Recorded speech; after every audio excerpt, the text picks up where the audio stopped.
All right.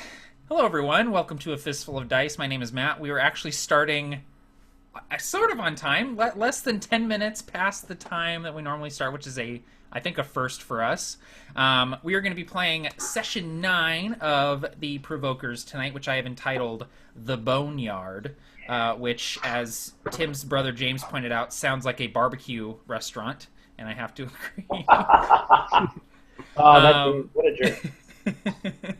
But we're going to go ahead and just really quickly introduce ourselves, briefly introduce the characters that we are playing here, and then we're just going to kind of do a recap and then jump on into it. So starting from my left to right, Barker.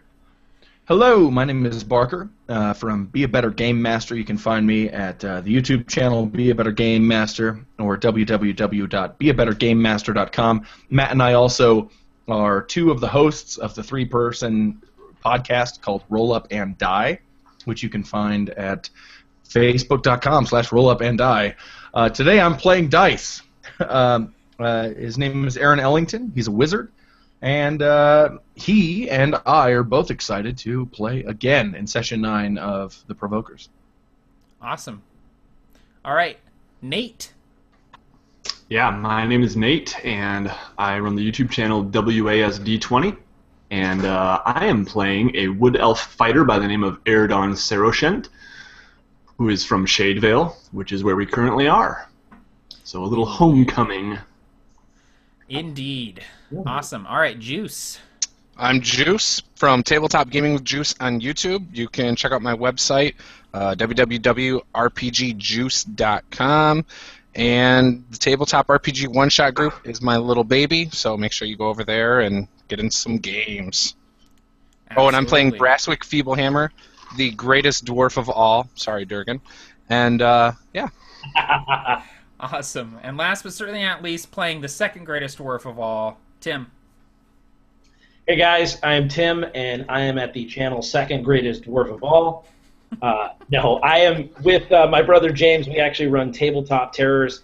We are very happy to announce that this coming week is our first Pay What You Want PDF, and the first video that's coming out where, consistently they'll be released.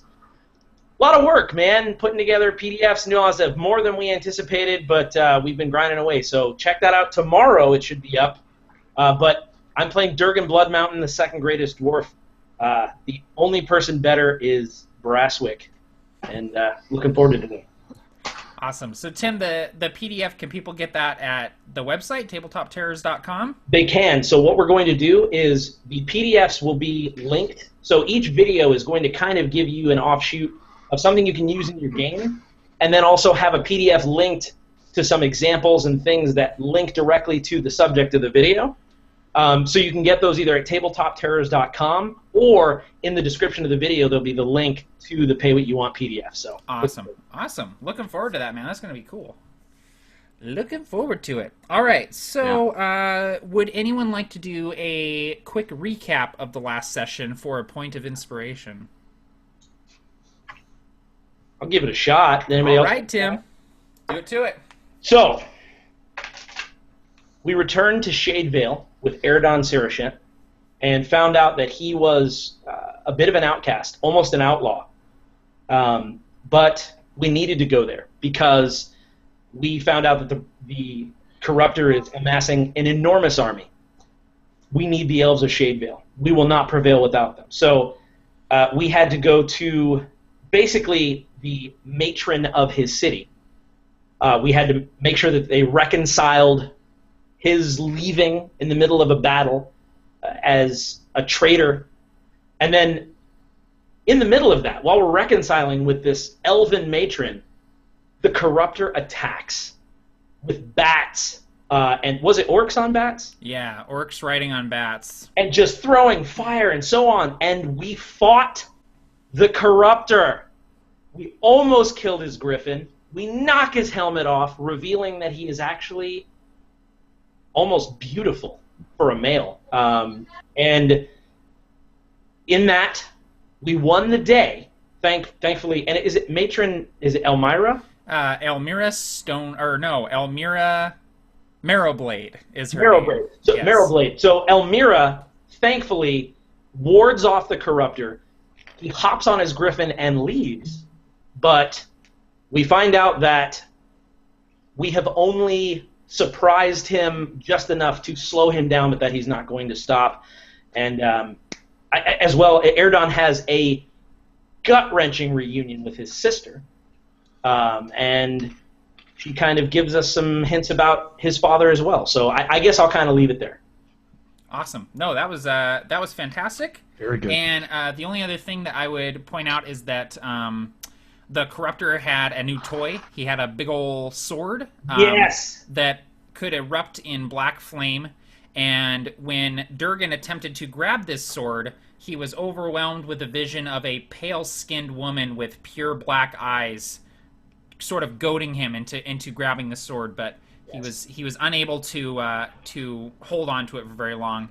And then the other thing was that Matron Elmira sort of tasked the Provokers, and specifically Aerdon, as part of a, you need to prove to us that you're, in the fold here, go talk to the trolls. And because they were the guardians of this blade, whatever it is, and we need to find out what it's capable of, why the orcs wanted it so bad, why they gave it to the corruptor. We need to know what we're dealing with here so we can have a decent defense against it. So, awesome recap, Tim. Go ahead and give yourself a point of inspiration for that. And we're just going to go ahead and jump right into it here. Let's do it. When we last left the Provokers, they had just started making breakfast. And were sort of eating breakfast, getting ready for this trek that they were going to have to take through the dense, dark wood of Shade Vale. And so, as we join our heroes today, they're sort of sitting on their beds, and they're all sort of finishing up their breakfast that Dice has prepared. And I'm just going to throw it over and say, what is Brasswick doing here in the morning as breakfast is getting finished up? Brasswick is reading over his tome of Ilmater that Dice had given to him, trying to look past the indents in the pages that were left from Dice scribing in it before, and just preparing his spells as he's going through this, and reminiscing about his time back home. And that's about it right now. Okay, cool. What about old Durgan? What is he up to? I think he would definitely be skulking around the food, seeing if... I'm not sure if everyone has eaten already, but he would definitely be seeing if there was anything left on anyone's plates. Doing the old, are you going to finish that bacon? One of those things. Surprisingly, he is watching Brasswick more carefully than he ever has as he looks through the tome of Ilmater. So he's kind of looking and seeing in a way that he hasn't done previously. Awesome. All right, what about Dice? Dice is currently stirring a spoon in a pot that's over a very well-made fire.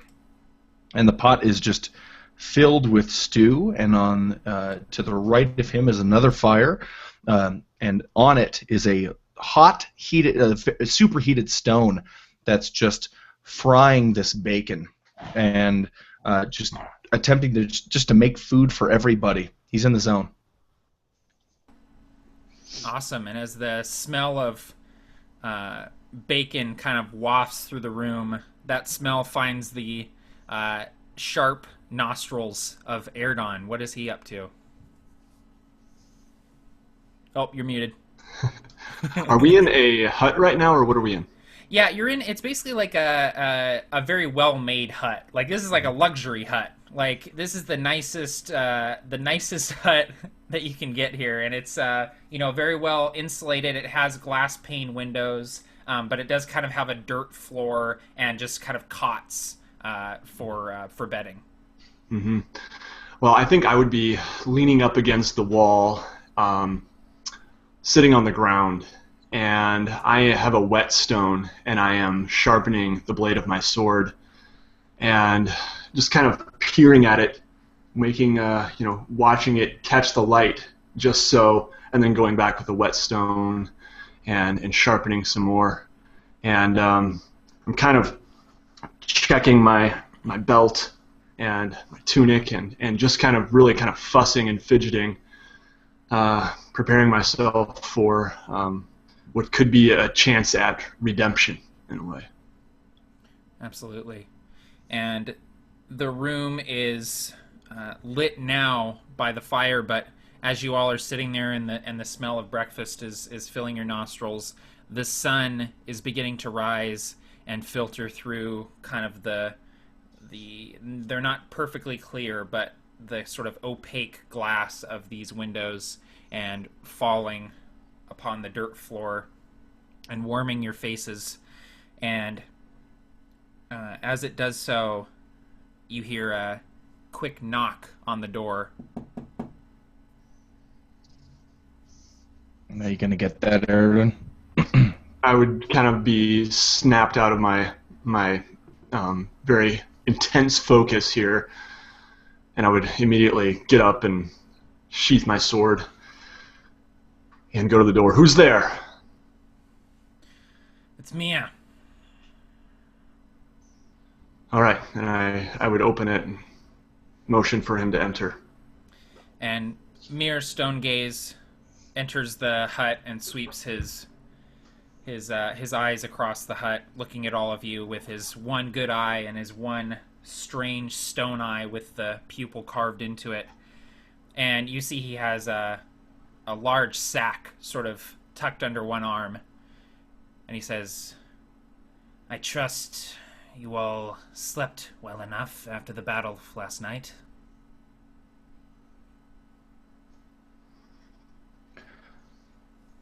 Some of us could. And he kind of looks at Brasswick, who he knows is just... I mean, if you would take the snoring champion of the world and put him up against Brasswick, he'd be shamed. I kind of look up from my book and I look over at him, and I'm like, "What's that supposed to mean?" Dwarves. I could hardly even get my trance in with that noise. Well, so you know, I did not sleep my usual 12 hours, and so this kind of cot living is not meant for a dwarf like me, okay? And in the middle of a sentence, he has a plate just kind of shoved into his chest of meats, just basically protein, and Dice just goes immediately back to cooking. Durgan would actually be like, "Oh, hey, good morning, Stone Eye." And he would say that he got great sleep, but if his mind was pried into, you would know that he didn't, and that he really didn't sleep much last night, and is probably a little more troubled today than when he peered into his mind yesterday. Yeah, so he definitely takes a moment to kind of look at all of you, and then he says, "You have a long and difficult journey ahead of you. So I suggest you eat well while you can. You should set out as quickly as possible. We believe the orcs will strike again soon. We managed to fend them off, but I think in the end all we did was piss them off. And I think they will regroup, and this corruptor..." And he kind of flicks his eye towards Durgan's hammer, which now has the corruptor's helmet kind of almost like welded onto it. And he says, "And I think the corruptor will not give them any leeway in this." And he says, "Matron Elmira and I are committed to the defense of Shade Vale. But we won't be able to hold them off for very long. The quicker you can get to the trolls, the quicker you can find out what you can about this blade and the corruptor himself, the better off we'll be." He tosses the sack to the ground in front of you, Aerdon, and he says, "Supplies for your journey. There's something in there for you as well, Aerdon." And he nods to each of you and he says, Please don't hesitate to let me know if you need anything else, but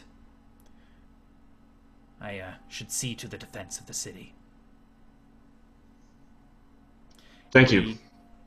He kind of almost kind of like bows, but not really, just sort of inclines his body slightly forward towards you, Aerdon, and moves out of the hut, closing the door behind him. And as he does so, I immediately stoop over the package he's dropped and go look through it to see what he could be talking about that's for me. So what you find in the sack, you find a good amount of rations in there, and the rations are mostly it's this bone meal flatbread. So it's a bread that's made with ground up bone, and so it doesn't have any sugar in it. Like, it doesn't puff up or get flaky or tasty at all. Like, it's literally like a cracker thin bread that the elves of Shade Vale use. And in addition to that, some kind of like dried spiced venison. It's kind of like a really tough mealy jerky as well. And so you know you're not in for the best meals while you're journeying unless Dice can cook something up using those ingredients. In addition, there are 4 potions of greater healing, which each do 4d4 plus 4 renewed hit points when you drink them. As well as 3 flasks of alchemist fire, which you assume were dropped but not ignited by the orcs last night. Nice. And probably, but immediately when you see these things, Aerdon, you know this is what he meant. There's a sword and a shield in here, but it's not just any sword and shield. This is the blade and the shield of Theris Saroshent, otherwise known as Theris Trollfriend. The sword is a scimitar of black Mastodon bone. It's just this glassy kind of razor-sharp, curved bone that has been carved down into the shape of a curved blade with a fine leather-wrapped hilt. And the shield is a white skull of a saber cat. And the saber cats are these great big predatory cats here in Shade Vale that have sort of, saber-toothed tiger teeth, as well as these blades that come out of their arms that they use to run through the vines and the dense foliage of Shade Vale, kind of cutting their way through. Both of these items are +1 items, so it's a +1 scimitar and a +1 shield. Sweet. Yeah. And so seeing them, you kind of have a flash, and you remember your father wielding these, training you, and you remember sitting them by the door when your father got home. He would hand them off to you, and one of your jobs as a child was making sure the sword was polished, making sure the sword was sharp, putting it back in its scabbard and setting it next to the door so that the next morning when he went off to his duty, he would pick those things up and know that you had taken care of them.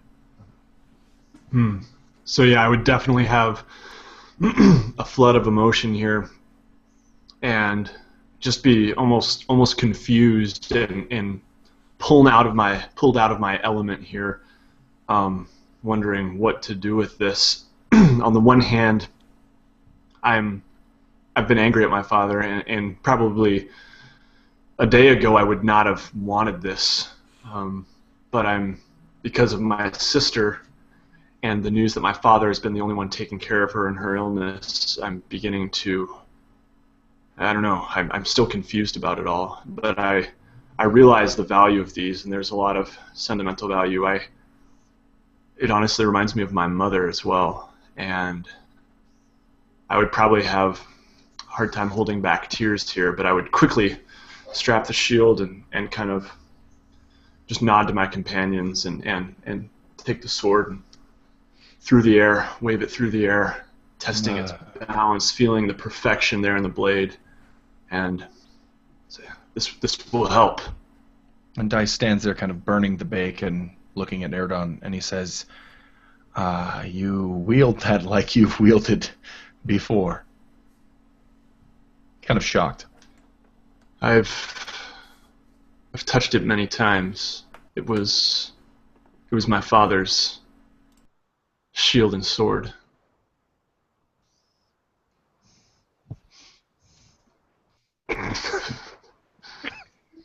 Nice. I just have to tell people that. Or type in the chat, that's what she said. After I said I've touched it many times. Why would you break the immersion, Nate? You guys are not serious role players. I can't believe I played you guys. Seriously. I'm sorry. All right. Pull me out of the moment. No, that was beautiful. We're not doing it right, Nate. There's no that you're not doing it right. In character. That was all in character, guys. That was everything I said there. But in all seriousness, Dice would go back to the cooking and see, oh, crap, and he'd turn them and put it on a new plate and shuffle it over to the next person who wanted food. Which would most certainly be Durgan. If Dice is dishing it out, Durgan's just making it himself available. How would you feel about Dice handing it to someone and then Durgan just intercepts it, like takes the handoff like a running back, and just walks like nothing happened? I would do it obliviously. I didn't see the person you were handing it to. I just happened to be kind of just, just very, very pleased that you're going to give me that. Just like, you are too kind. I was just thinking that I could use some more stew and about 3 more strips of bacon. 2 will do fine. You're welcome, Durgan. I kind of silently apologize to whoever was standing there. Are there other people in this room other than us? No, it's just you guys. It's a small little hut. There's room enough for 2 more people to sleep in here, but it's just the 4 of you right now. Okay, all right. Well, maybe maybe there are a couple guards outside or something that I was kind of setting aside plates for. Yeah, there are definitely watchers kind of doing their rounds around the village right now. So if they would pass by the hut, they might be drawn by the smell of bacon that they don't get very often here in Shade Vale. So they would kind of poke their heads in, wondering what was going on, and definitely take you up on a plate or 2. So Nice. As Aerdon's, looking at his new shiny toys, I want to go up and make small talk and tell Aerdon, those are nice. That's a nice sword and shield you got there. You want to tell me more about it? And I want to reach for the bag that had the jerky in it and try to take a piece of jerky. I would say, I would probably not notice. I'm very focused, so you could easily get away with that. No sleight of hand check necessary. I would, I would probably just say there's not much to tell, but it doesn't get much better than these. These are finely crafted, and they'll serve us well. As he says that, I take a bite of this jerky, and I take maybe 2 little chews out of it before I spit it out and throw the jerky down. Oh, no wonder you elves are so skinny. Your food is terrible. And I would probably pick it up and dust it off and whatever. I agree. It's not the greatest, but it'll serve us well on the road. We're gonna put some meat on your body by the end of this adventure. And if Aerdon would allow it, I would certainly kind of, as he picks it up, again, obliviously, if Aerdon would let it, I'd kind of pluck it out of his hands like, oh, thank you, and kind of blow on it and start eating. And I would absolutely allow that, and I would probably take actually one of these bone meal cakes or whatever, or crack wafers, whatever they are, and I would actually probably take some of Durgan's bacon, perhaps, and put it on top of this, and just crunch into it and try it. And I would happily know. It doesn't prove it. And knowing that you want it, I would happily share. Okay. It's like, let's stack them together. Let's do that. And I would take some jerky and put it on the cracker with some bacon, just making these little And while I was chewing, I'd say, so it might be a bit of a touchy subject, but what's all this about your da? I mean, we know I didn't have the perfect relationship with mine, but I just want to make sure your head's on straight before we go marching into the ancient trolls.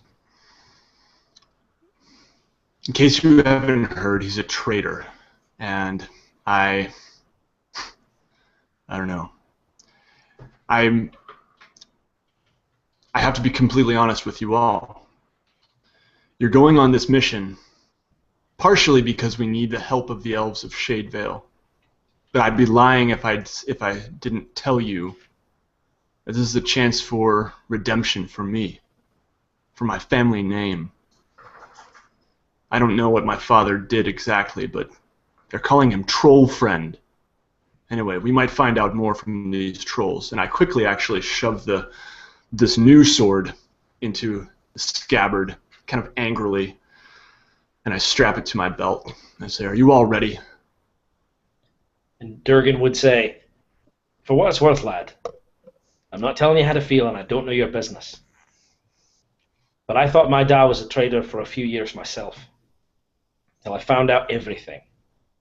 All I'm saying is, we're with you either way, but find out for yourself." Right. And I would kind of put my hand on his shoulder, assuringly, not saying thank you, but without words, kind of saying thank you. So we're gonna get going anytime soon. And Dice kind of picks up his staff. If you'll stop cooking, they can stop eating. And he throws a bucket over the stone and just steam rises. Thanks for breakfast.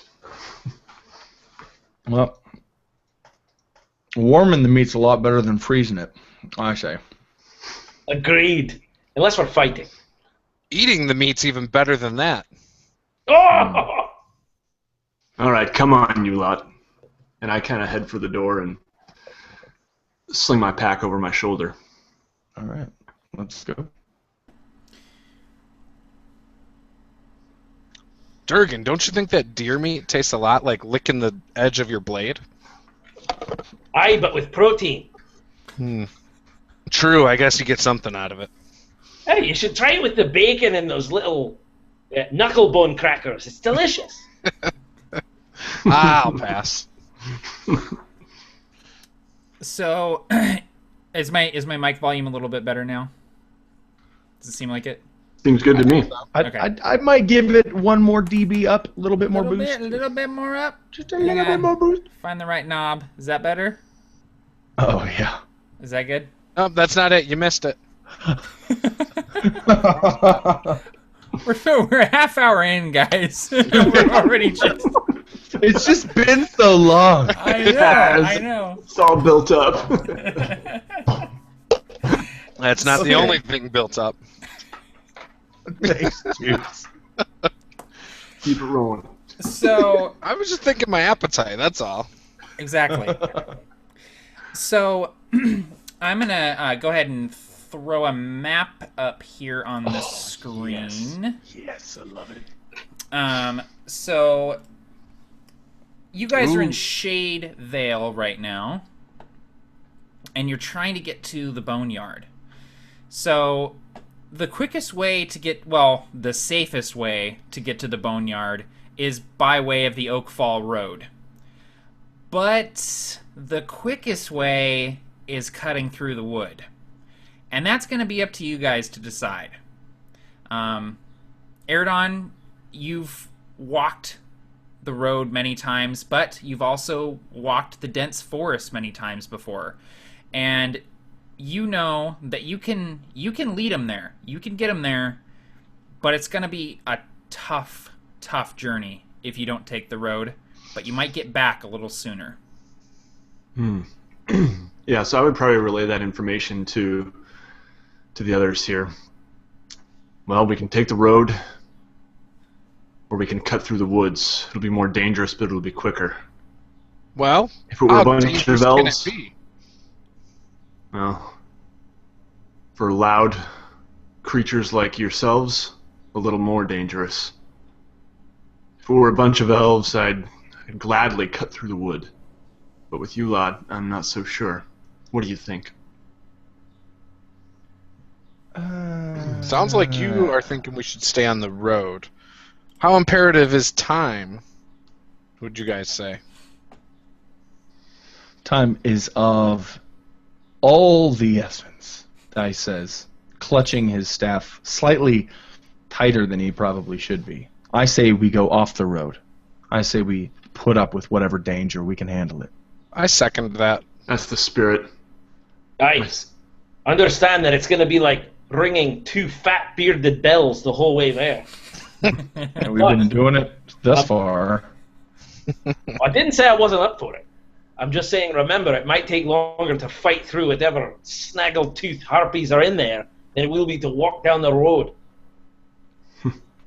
How about this? How about the dwarves take the road, and Aerdon and I finish anything in our way on the way there, and we'll meet you at the Boneyard after everything's cleaned up. I've gotten kind of used to healing spells. I don't know about that. I'm not so sure you could handle that, Dice. Just saying. Tell you what, we'll cut through the woods. It may be dangerous, but if we live, and if we're in time to help my sister and certain other family members, and I toss a glance over at Dice, well, thank you. Aye, sounds good to me. Just wanted to explore all options. It sounds good to me too. Let's go. All right, so you guys are going to cut through the woods. So you guys exit the hut, leaving it smelling strongly of smoked bacon. And you can see that there are scorch marks all over the ground out in the village from the alchemist fire that was being dropped on it the night previous, and there's still some smoke rising from some of these smoldering patches.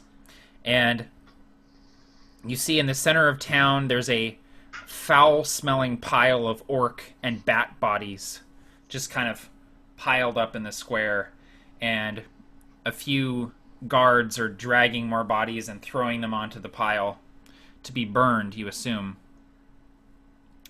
And you see that there are a couple of buildings that have been pretty much leveled with alchemist fire, a few smaller huts and things like that that are little more than cinders now from the attack.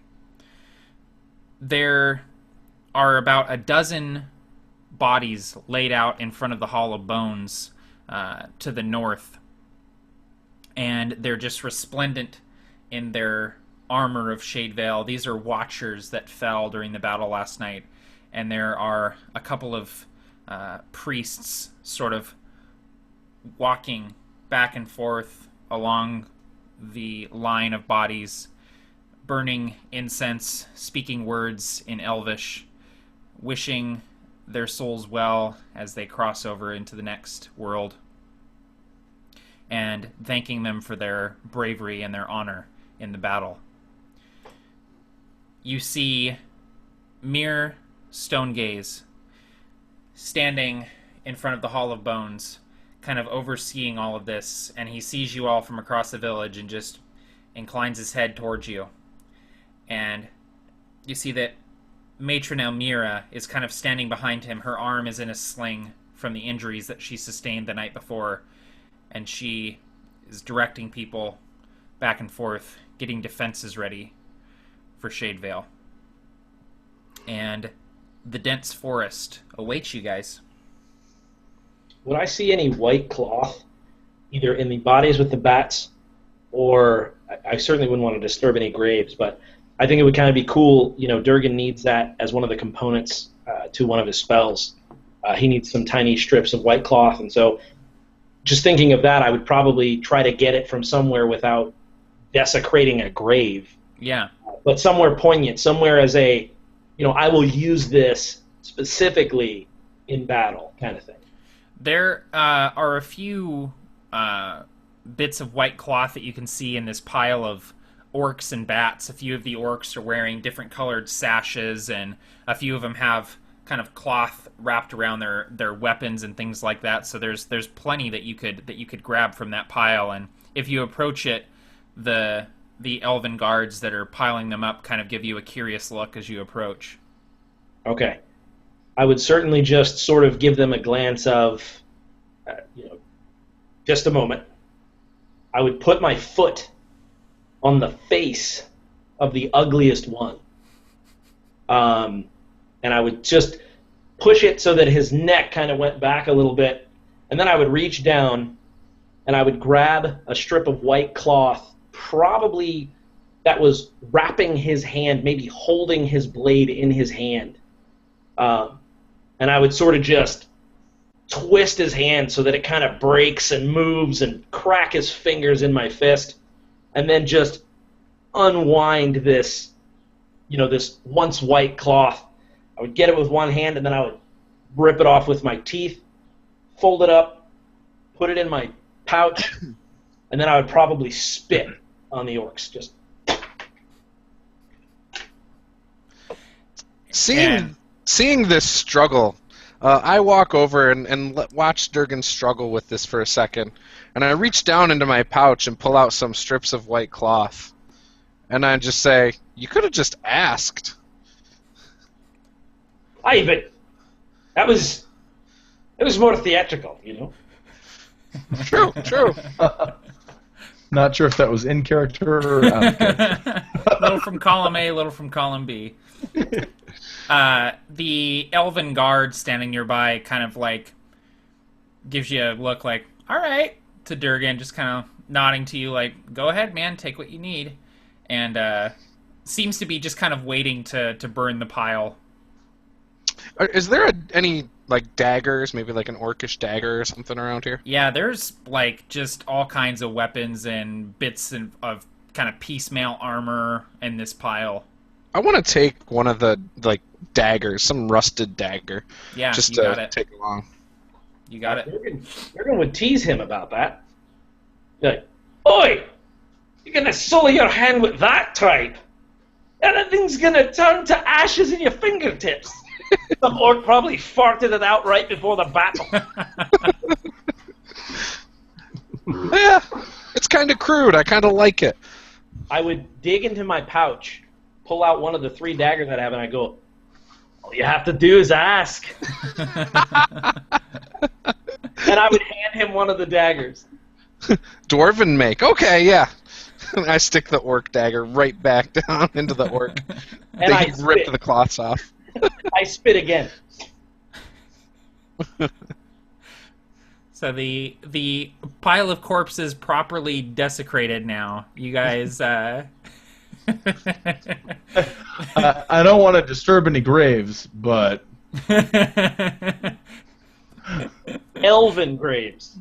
Yeah, exactly. Yeah, Exactly. out of Orcs don't count. Yeah, orcs don't count. I poop in one of their helmets.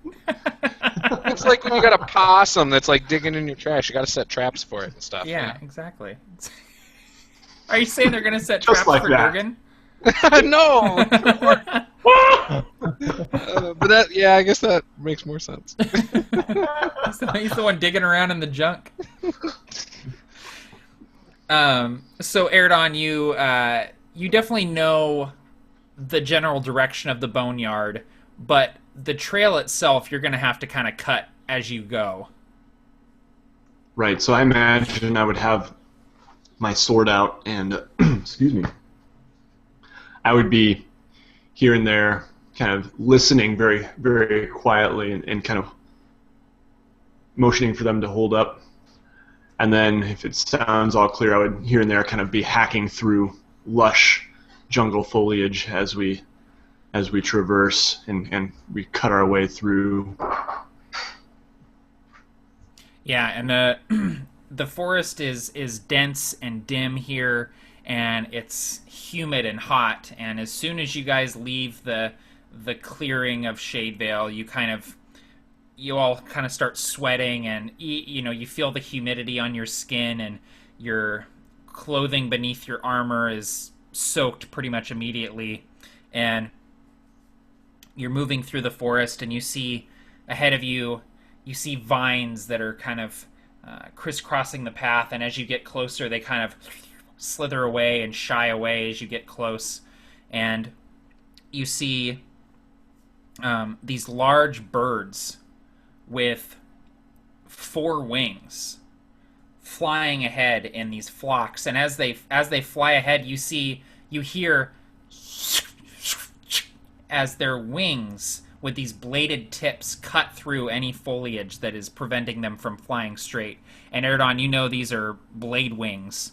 They're not a danger to you, but they're definitely not a creature you want to piss off or run into a nest of them. Well, that's a useful thing.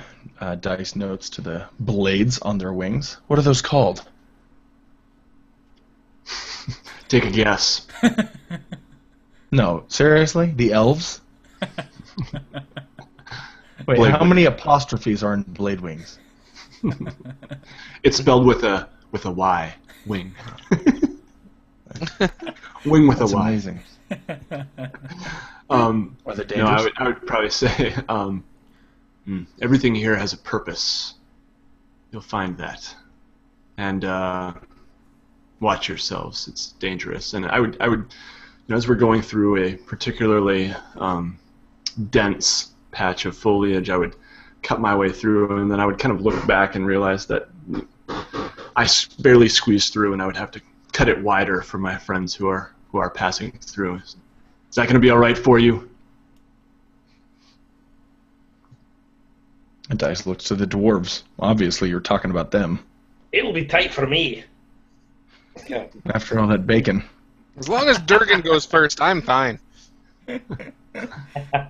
Aye, because my shoulders are broader, and I would flex. I was thinking your butt's bigger, but yeah, no. Either way. So, And I imagine we would cross other spots where I could easily leap over a fallen tree or something like that, and then there might be some struggles from the others. there would definitely be multiple times where my feet did this. I love it. Just trying to... Every time you jump over a tree, I'm smart and I just walk around it. Cheater. Let's keep things moving here. No time to walk around. All right, run around it. Outside of character, what exactly is our marching order? That's a good question. I would probably always go in the middle somewhere. Maybe third. I'd be right behind Aerdon.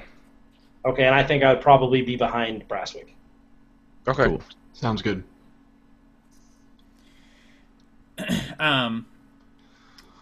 Aerdon, as you're moving through the woods, you're hacking through with your blade, and you see the glint of something sharp and shiny kind of directly in front of you, and you almost miss it, but you come up just short of it, and you realize that there's a wall of razor vine in front of you, which is a particularly nasty vine that has these slicing thorns on it.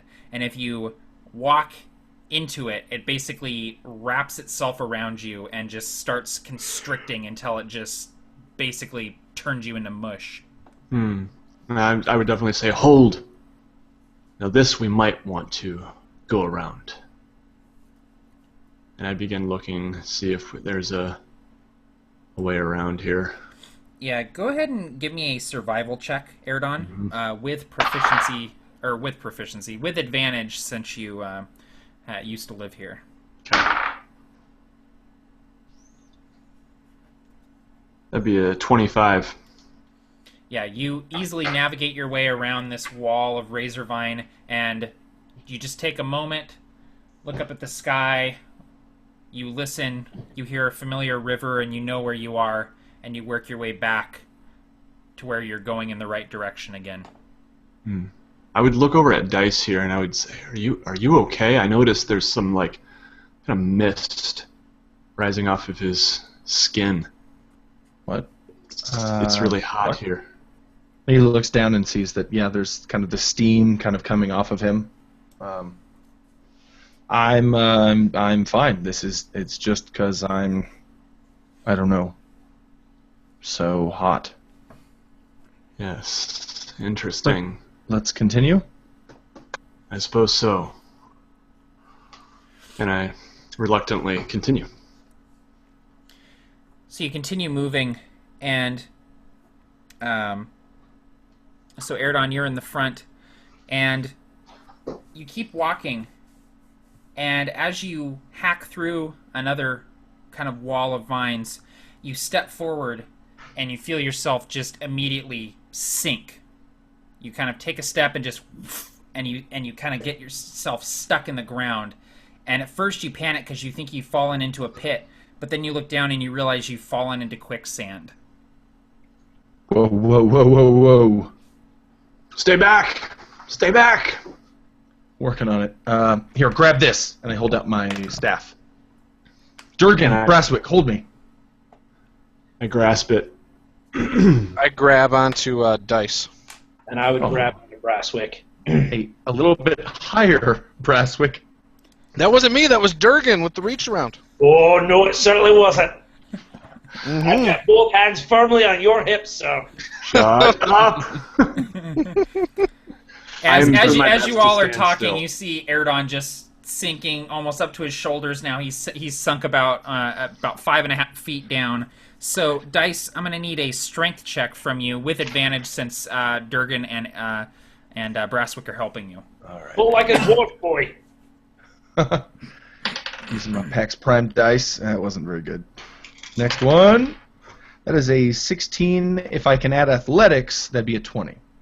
It's just a straight strength check, but that's okay. 16 is plenty. It takes you a little while, but you manage to just kind of yank him out of the sand. And Aerdon, this probably isn't the first time you've fallen into quicksand, and it's probably not the first time that you've helped someone out of quicksand. So just stay still and let them pull you out. Like the more you struggle, the more you're going to sink down. So you just let Dice and the two dwarves yank you out of the quicksand, and you come out fairly unscathed.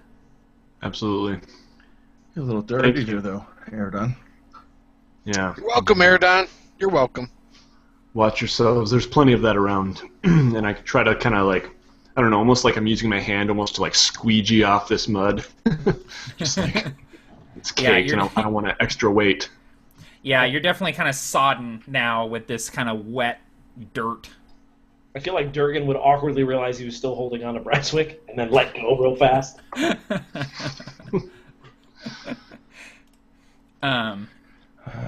Yeah, and it's once you look down, Aerdon, you can see where the quicksand is, and you feel that you can safely bypass it. This is this is an interesting place you live, Aerdon. I don't live in quicksand. Could have fooled me. He looks at Aerdon's clothing. Yeah, it's perilous, but we've survived. As you are standing around the quicksand, Aerdon and Brasswick and Durgan, you all hear a rustle in the bushes off to your right.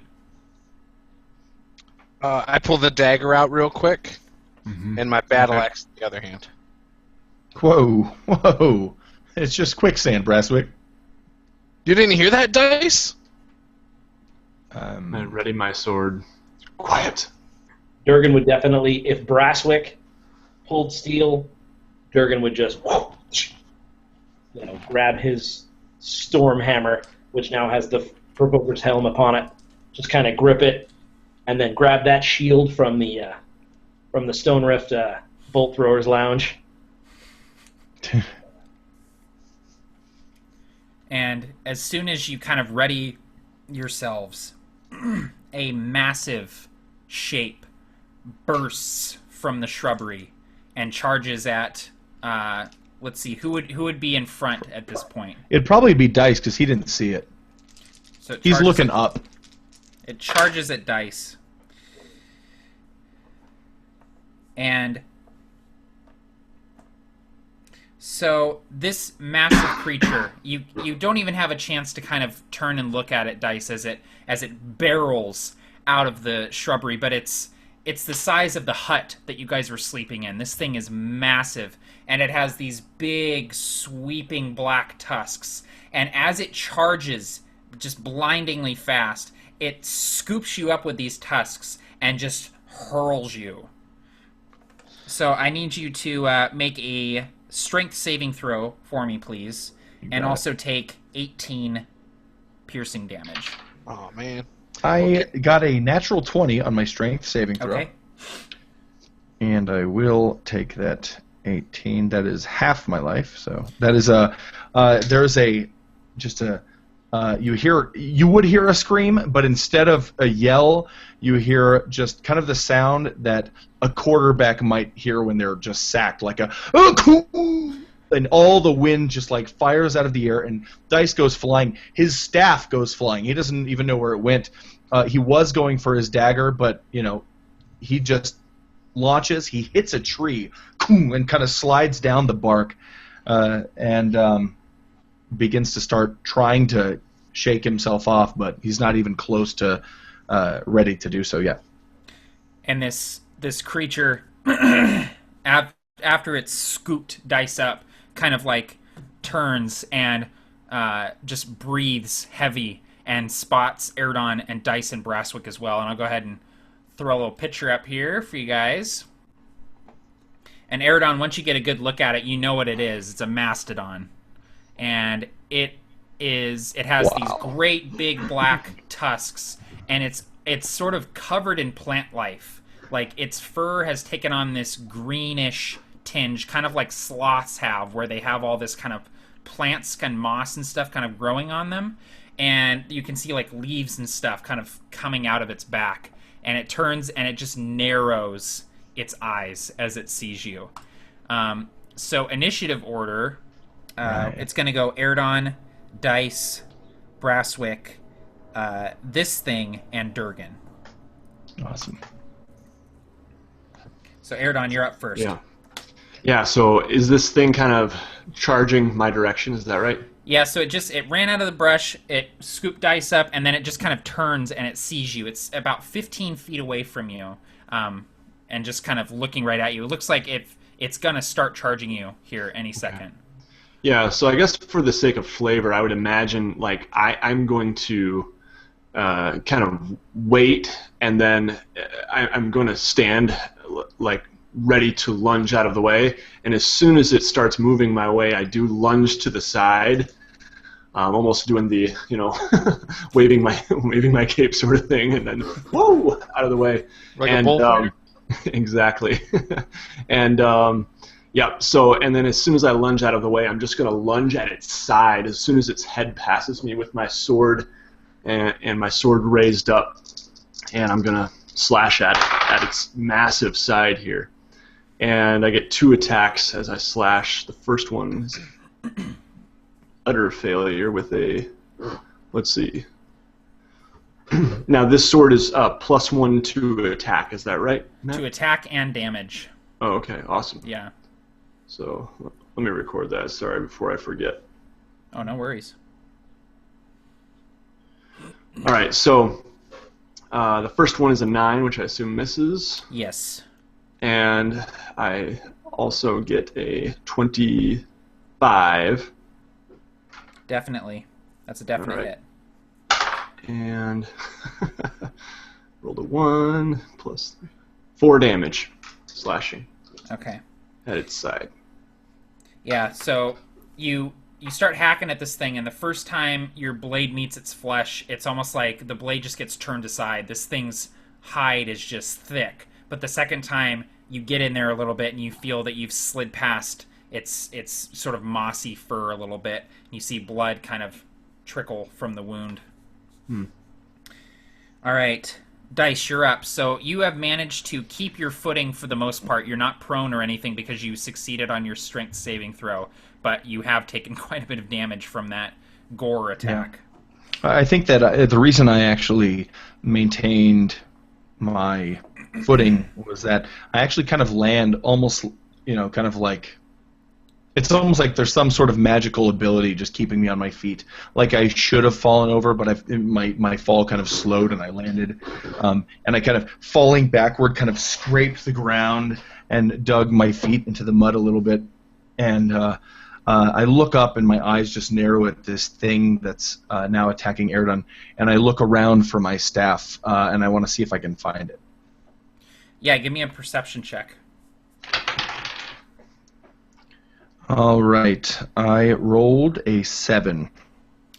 You don't see it. The wood of it is lost in the shrubbery and the foliage of this place, and you imagine that until you have a good few minutes to actually root through the bushes and whatnot, you're not going to be able to find it. Okay, great. Then I'm going to pull out the dagger that was gifted to me from Aerdon. Mm-hmm. And since I looked around for my staff, I believe that's my last action. Yeah, so yeah, searching is an action, so but you can still move. I don't want to yet. Just kind of look menacingly at this beast. Okay, great. All right, Brasswick. So when I saw this thing come barreling out and toss dice in the air, I realized real quick this dagger was not going to get the job done. And so I stowed it away in that process. And I saw Aerdon do his little tango with the thing, and as this was going on, everything slowed down for me. I could start to hear my own heartbeat, and I clutch my holy symbol, and I mutter under my breath to Ilmater and cast Guiding Bolt. Nice. And I rolled a 19 plus 7, 26. And I'm using it as a 3rd level slot. Whoops. Good thing I got extra dice. And I'm assuming that hit, obviously. Oh, yeah. 11, 12, 13, 15, 16, 17, 18, 19. For 22 points of damage. Wah! And then I would try to move as far back as possible from this thing, because it is probably the most intimidating thing I have ever seen. Yeah, so, yeah, you do back up. You have to kind of stop a little bit short of your full movement, though, because of the quicksand pit at your guys' backs. And so you kind of, like, teeter on the edge of it, catch your balance, and stop yourself from falling into the quicksand. Also, like, what does 22 damage of Guiding Bolt look like as it splashes into this thing? That's insane. So when I was clutching my symbol, and I muttered, I put my hand out, and this bolt of radiant energy comes flashing out of my hand right at this thing and hits it directly in its head between its eyes. And when it hits it, this spark almost kind of dissipates off around it. Yeah, you actually see, you know when you put, like, a piece of wood with moss in a fire and the moss kind of glows orange and just kind of, like, fades away? You actually see that happen to the fur on this thing's head as the guiding bolt hits it, and it kind of, like, is shaking its head as it staggers back a few steps with its massive feet, Nice. stomping the ground as it gets just slammed with this radiant damage. Love it. All right, it's this thing's turn. Aerdon is the closest, so it's going to kind of turn and try and, like, scoop you with its tusks, Aerdon. Oh, that's a crit miss. That's a crit miss. Yeah, no, that's a 1. I rolled max damage on 2 of the dice, too, so I'm glad be glad I missed. So it sweeps its tusks across, and Aerdon, you just easily kind of duck and somersault, and you feel the wind buffet as this tusk kind of just flies over your head, and you come up, and you're in a super advantageous position to just, like, dig your sword into this thing on your next turn. Nice. All right, Durgan, you're up. So Durgan, I don't know, typically, is it the 6-word rule? Is that still kind of the rule of thumb that I can say 6 words in my turn, or how do you do it? Oh, you can say whatever you want. I mean, within reason. If it gets to the point where you're having a soliloquy over there, I might say, okay, all right. Scored and 7 years ago. No, talking is totally free, and we can just assume that you're talking while you're doing whatever you're going to do during your turn. Perfect. So I would look for guidance specifically to Aerdon, because I know that over in Stone Rift, there are things that you're allowed to do, and there are things you're not allowed to do, and there are things you can kill and can't kill just willy-nilly. So I would kind of look to Aerdon. I'd say something along the lines of, "Oi, cripple it or kill it." Bash its skull in. Do what you have to do. Oi, it's a shame. Beautiful creature. There So are at this plenty point- more. At this point, I don't know exactly with Miss and all that happened with Aerdon, where exactly would Durgan be in relation to the giant Mastodon? Yeah, so sort of the way it's laid out is like Dice is all the way off to the left where he got thrown. Aerdon is sort of in the middle of the battlefield with the Mastodon. Brasswick is kind of central but backed up against the sand pit, and you're kind of off to the right, sort of probably be about 15 feet away from the Mastodon and Aerdon. Okay. So then what I would do is only for flavor would I charge, since I'm within my actual movement speed, but I do it quickly and building up a little momentum, almost like a little dwarven locomotive. I also have 2 attacks now at this level, so what I'm going to do is I'm going to sort of, since he said to kill it, I'm going to go for the softest spot on this thing. Am I behind it? Is its head away from me, or is its head toward me? Yeah, its head is facing away from you. You're sort of like what would be perpendicular. You're kind of like off to the side of it, so you can easily move to behind it or in front of it if you want to. Gotcha. So this is probably going to sound weird and almost childish, but to me, I would think that the softest part of it would probably be its anus. I mean, realistically, I think I could probably... Are you going to beat this thing's butt? Yeah, I end twice. I just feel like I could just cave it in from there, and any creature would literally just collapse from that pain. There's no coming back. Sure, you can move around and hit this thing in the ass. Yeah, go for it. I am going to just... And with Storm's Reach, you would see that one of the things that Durgan was doing the night previously when he wasn't sleeping is that he was carving the Rune of Pursuit in the forehead of the Provoker's helmet. And so, as he draws back and lightning surges around the tip of the hammer, you see the Rune of Pursuit glow this reddish gold as he just swings Storm's Reach into the anus of a Mastodon. That's all I've ever wanted to hear. So the first attack, 17. That's a hit. Okay. Let me just go ahead and do the second one just to see if it hits, and then I can kind of lump them together roleplay-wise. Sounds good. 15? 15 hits. Awesome. This thing is slow and lumbering. It's fairly easy to strike true on this thing. So I imagine that I would definitely hit it just, and I can just imagine the thud, just that, and just as quickly as I can, as I've gotten the balance, and I'm starting to learn the balance of this hammer, I kind of draw back, and with another swipe, just as hard as I can. So let me go ahead and dish out some damage. Great sound effects, by the way. I can't get the image of Durgan like spanking a Mastodon out of my head now. 15 damage altogether, total. 15 damage altogether? Okay, yeah, cool. Between the two. Alrighty. Yeah, you hear some bones crack as you bring the hammer to bear on this thing's backside. That brings us back around to Aerdon. So yeah, I'm guessing would I be maybe right under this thing? Yeah, you're kind of like right under like its head. Like you can look up and see its neck, and like it's if you just kind of scoot forward just a little bit, you'd actually be underneath it. Yeah, so I guess I'm gonna do my best to get under its belly actually, and go to work. I mean, I would probably kneel down to really get leverage if I could still reach kneeling. I probably couldn't, right? It's probably too big. But you could definitely reach it.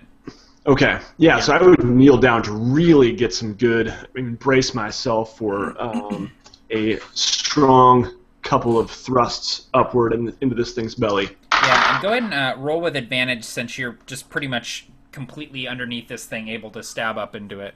Okay, so the first attack is an 18. Yeah, that's a hit. Okay. I'll just roll the second one really quick, too. Okay. And the second one is a 16. 16, that's a hit, too, yeah. Okay. And that will be The first attack is 4 damage, and the second one is 9 damage. Okay, so 13 altogether.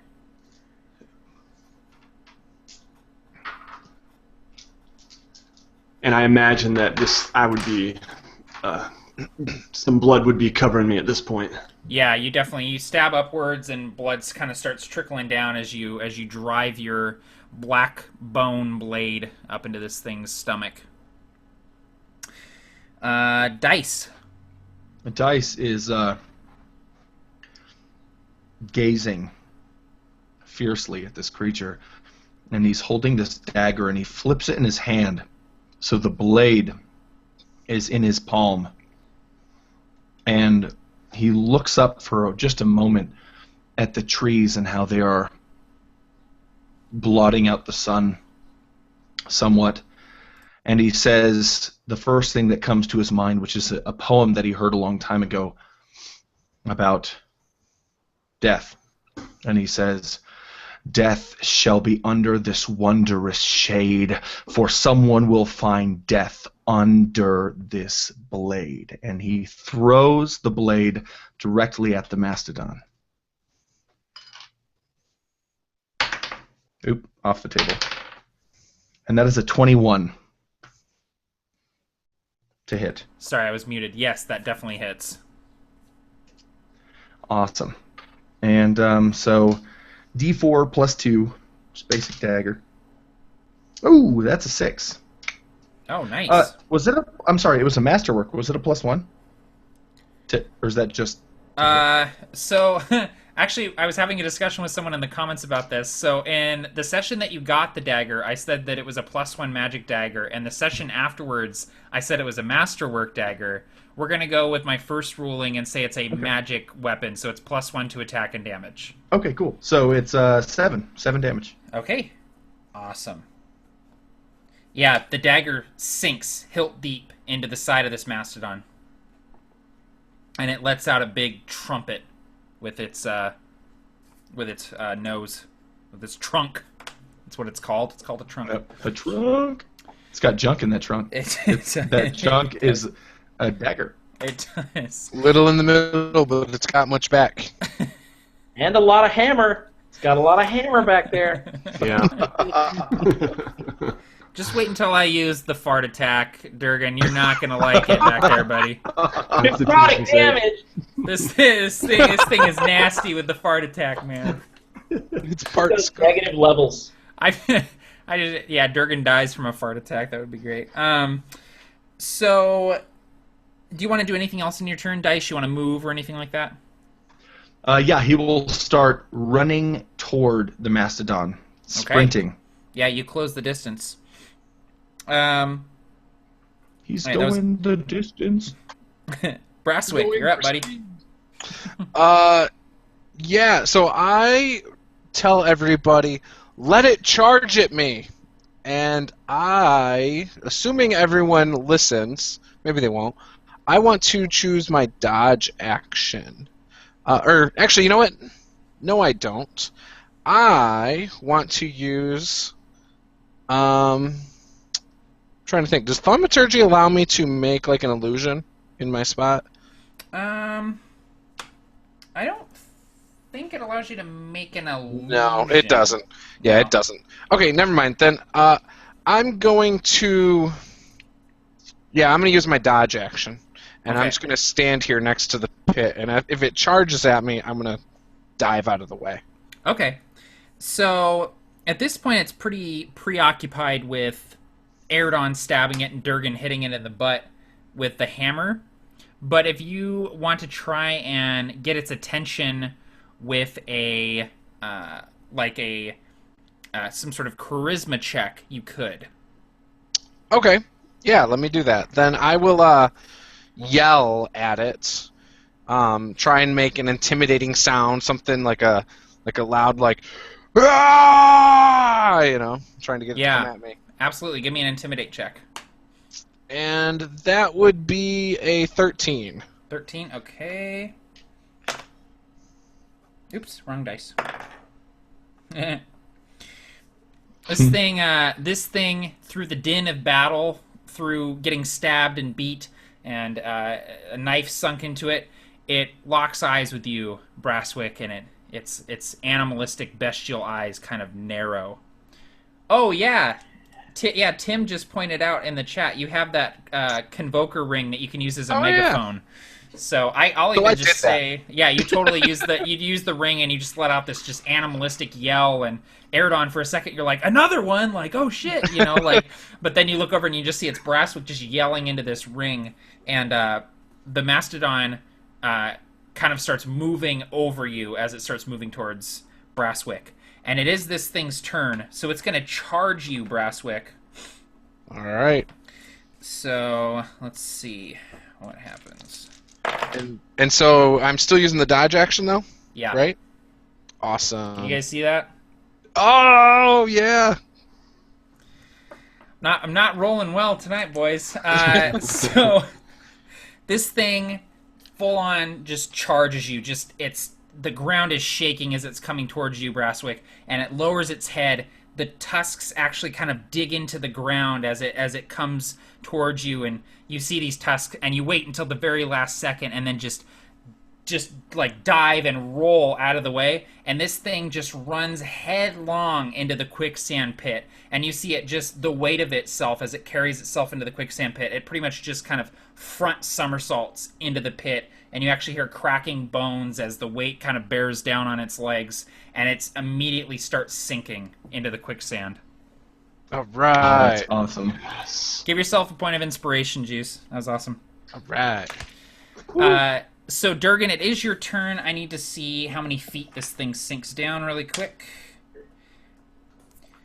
So this thing is sinking slowly, but it's also not the smartest creature, and so it's starting to kind of like struggle a little bit. It's thrashing around trying to get itself right side and trying to get its feet up on the bank of the quicksand, and so it's starting to sink down quite a bit. It's about 25 feet away from you.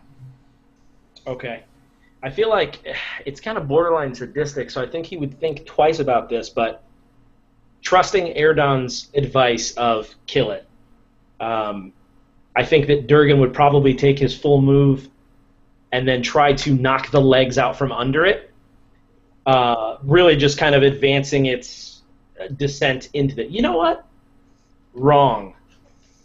Durgan would charge, and if it's not two-card, he would try to jump on the back of it to kind of weigh it down instead. Awesome. Like he would do a flying, like try to hit it, but land on its back or land on its haunches or wherever to try to kind of... Okay, awesome. So what I'll need from you is the dreaded acrobatics check, Durgan. You're going into the pit. Yeah, I am. Okay, here we go. Don't forget, I have luck. I didn't. Yes. Oh, here we go. So I'm thinking. And you've got that inspiration, too. I do have that inspiration. Oh, man. Okay. I'm going to use my luck. There's no way. Okay, no. I have to do it, but this is a 7. Because I feel like it would be cheesy to use inspiration on top of the luck. All right. So it would be a 7. So I still want to try to attack it. Yeah. Can I still try to do that, whether I make purchase or not? Yeah, so go ahead and make your attack, and then I'm going to tell you what happens with your acrobatic attempt. Okay. 12. 12 is just enough to hit this thing. Nice.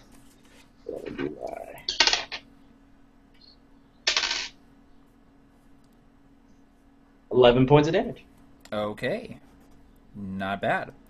So you get a few well-placed blows on this thing with your hammer, and as you attempt to kind of like grab on and scale this thing, it just kind of thrashes its head in its panic, and you get knocked with the tusk, and it just kind of bowls you over, and you feel yourself fall end over end into the quicksand, and you fall kind of flat on your back on the quicksand, and then you just kind of feel yourself start to sink down. Oh, jeez. I hope this thing doesn't fall on top of you.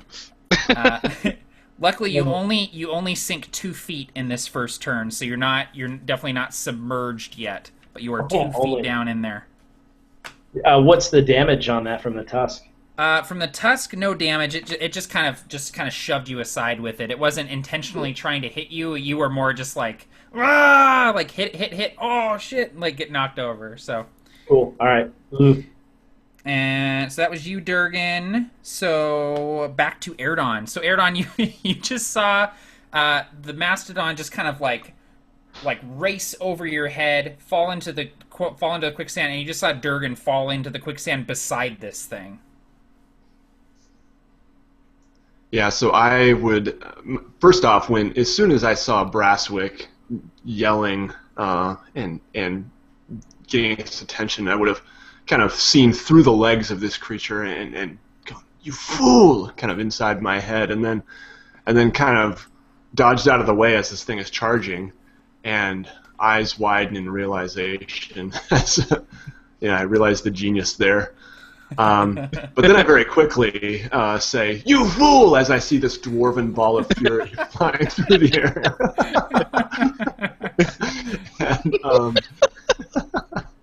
And I immediately look around and I'm looking for a vine. Actually, are there any vines hanging? Oh, there's plenty. Yeah. Okay, so I use my action and move to just slash a vine and quickly throw it, and I yell as I throw it if I can have enough to do this in this turn. Yeah. Don't struggle. Hold still and pull, or just hold still. I guess don't. I need to pull. So real quick, the only thing Durgan would do is go.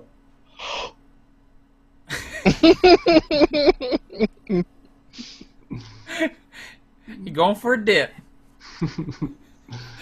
Oh my gosh. Okay, so that's Aerdon. Dice, what do you want to do? I have no idea. So what can I see of this creature? You can see its top half, including its tusks and its 2 front feet, as it's sort of sinking down into the pit, and you can see Durgan sinking down beside it. Can I see the dagger sticking out of it? You can. I would like to run and kind of jump on the top of it, pull the dagger out, and kind of slice it while keeping the dagger and jumping off. So All right. don't lose my beast. We'll need acrobatics on that, buddy. Okay, I'm also gonna do advantage on my acrobatics check. With Okay, I'm gonna cool. use inspiration. Cool. Yeah. That's the word for it. Okay. Oh snap! All right, the first roll. I shouldn't have used inspiration, but I got an 18. Yeah. For my acrobatics. Yeah, you deftly kind of hop over the quicksand, and Durgan, as you're laying on your back in the quicksand, you just see the wizard just kind of jump over you and land and grab 2 fistfuls of the fur to hold on, and Dice, you're able to yank the dagger out, and you can make your attack. Awesome. Yeah, that's what I'll do. I'll just attack. If that's okay, right? Yeah, absolutely. Okay, cool. That's a 14. 14 is enough. Okay, then that's a 7. That's another one of these 4s. Nice. Those are beautiful dice. I love them. So yeah, Dice, you land on this thing, grab the fur to hold on, yank the dagger out, and just kind of stab into it again with it, and this thing yelps as it continues to sink and is getting stabbed. And you almost kind of start to feel sorry for it. This creature's sort of starting to panic now as it's sinking into the quicksand, and it's just, you can just, even though it's an animal, you can see in its eyes just I immediately regret this decision in its eyes, just like, this is going so poorly for me as it's sinking into the quicksand. Especially when Dice grabs the fur. He has just a striking memory of just something, and but he does it anyway. It's shoved to the back of his mind like everything else lately. Okay. Brasswick. I have no idea what I'm doing. Well, yeah, we know that. It's session 9. I mean, come on. Yeah, but what do you want to do on your turn? Yeah. Right. So I will. How far away? Like, since I'm towards the edge of the pit, how far away from the edge of the pit is Durgan? Durgan is about like about 5 or 6 feet away from the edge of the pit. Like, if you had something long, you could reach it out to him, and you see that Aerdon has thrown a vine to him as well.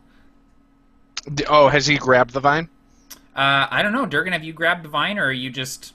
I guess I imagine the vine lands near my hand, and I imagine, like, if you could see just my hand laying there, I'm just, like just doing this, like, oh, just kind of, like, feeling around for it, a little afraid. So I think that's probably about where I'd be. Still holding my breath. Yeah, so he hasn't grabbed the vine yet, but it looks like he's kind of reaching out very carefully for it. All right. Well, I'm going to grab the vine as well, and then when he does get the vine, I'm going to help pull him out. Okay, cool. So you are using the aid action, and we'll give him advantage on his strength check. Correct. Perfect. All right. This thing gets to go, so it is going to attempt to make a strength check to get out of the pit.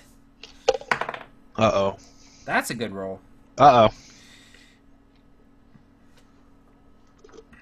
DC But not good is enough? 10 plus number of feet. Nope, plenty good. This thing still has its feet on the front of the pit. It actually pulls itself out of the pit with its just immense strength, and you feel its bones creaking as it pulls its huge frame out of the quicksand, with Dice still holding on to it as it comes striding out of the pit, dripping mud from its fur, and is now standing on the bank of the pit.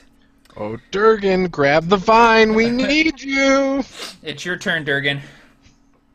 So with Storm's Reach in my left hand and my knuckles as white as they could be, just making sure I don't drop this beautiful hammer, I just say, I'm going for it.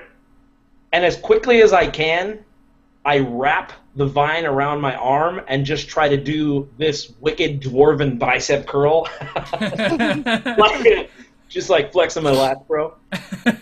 Just trying to really like pull out of there with his aid.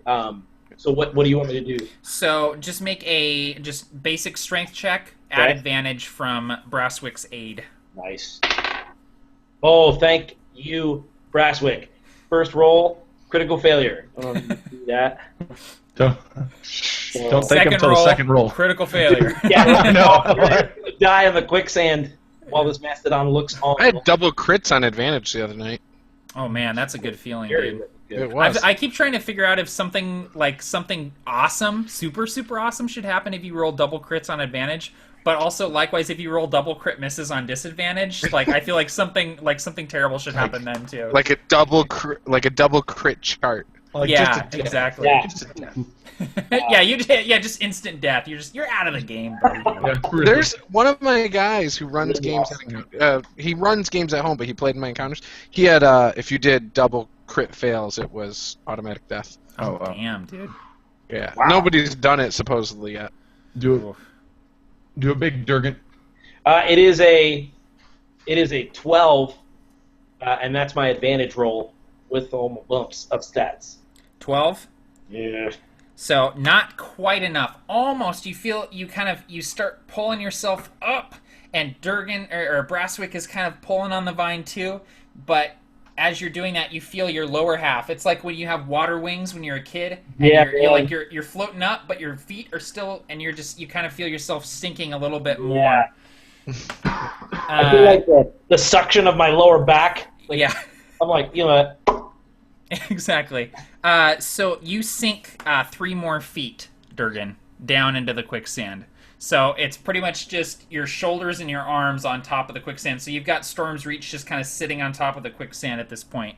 You're still holding on to the vine. If I wasn't so short, I would have just grabbed your hammer and pulled you out.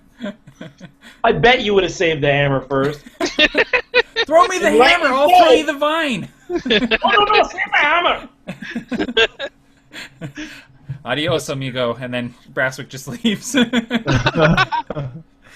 Alright, so that was Durgan. So it's Aerdon now. Yeah, so I'm focusing all my attention here on trying to get Durgan out. So I am, with now Brasswick's help, I guess, just even and hoeing, trying to pull him out. Okay, so give me a strength check. So the strength check for people that are helping is a little bit lower than if you're just straight up trying to get out of the get out of the mud. So give Yeah. me a strength check, please. All right. Yeah. So my boots are just digging into the dirt here, and okay.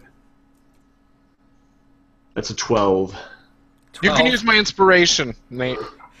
12 is actually just enough. Oh, okay.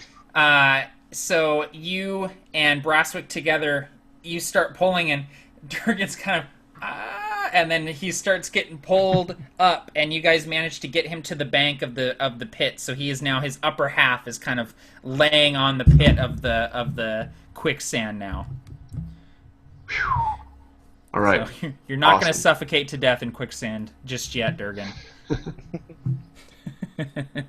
Awesome. Okay, good job, Aerdon. Now it's Dice. All right, so I'm still on this creature. Yes. And does it look like it's about? I don't know. I saw in its eyes that it was afraid. Is it about to run? Is it in defense mode? You can't really tell just yet. It seems to still be kind of getting its bearings after coming up out of the quicksand, but it hasn't taken a threatening stance quite yet against your fellow provokers. Okay. Well, then I would like to kind of jump off having faced it, and I've got the dagger pointed out right between its eyes, and wherever it moves, Dice is moving, just pointing it at it, kind of like this go back to the shadow type of thing. Shall not pass. Yeah, swiping at it and swiping at it left and just trying to get rid of it. Okay, cool. So if you want to give me an intimidate check, you can. I would like to do that. And I actually, believe it or not, I have proficiency in intimidate. So that, can I, that's an 8. I'm terrified. I'm just, so it's not very intimidating at all. Yeah, Plus from your scar? What's that? Don't you get a bump from your scar? Am I wrong about that? Don't you get a +1 from your scar? I don't think so, and even if I did, I don't think a 9 would be enough either. Oh, I thought he did, but yeah. I think, I Might think have been Aerdon, me. I think Aerdon does. I don't think Dice does. Mine was a Oh. minor one. I just have a tiny one on my lip. I think you get something. I think you get negatives to charisma. Something. Yeah, I'm pretty sure that Aerdon gets negatives to persuasion, but a bump to intimidate with his scar. So Yeah. Yeah, Dice was a minor one. yeah. So yeah, Dice. This thing doesn't seem phased when you do that. It's Okay. it's almost kind of looking past you, almost like it's not even like. It's like, I just gotta have a quicksand pit. I'm not worried about the wizard with the dagger in front of me. Like, I'm not, that's the least of my concerns right now. I know how many hit dice you have, bitch. Yeah. But he's still waving it. Next. Awesome. All right, Brasswick. So you have just helped Aerdon pull your friend Durgan out of the quicksand pit. What would you like to do now? So he's good then. He's able to. Yeah, he's good. On his turn, he's going to be able to stand up. He's covered in mud, but he's out of danger now. Okay, and Dice is hanging on to the butt of the Mastodon? No, Dice has just jumped off and Yeah, I'm off is of threatening this thing with a dagger. Like he's trying to take this thing's wallet, pretty much. Oh yeah, that's right. Okay, so Trying then to steal its rims. I will then cast Sacred Flame and throw it at the Mastodon. Okay, cool. So I will once again say a prayer to Ilmater and hold my hands, both hands back now that I'm not holding the vine, and you'll see a flame form in my hand, and I just throw it with both hands, almost like a basketball pass, like a high basketball pass, and hit the thing in the butt, hopefully. Yes, 22.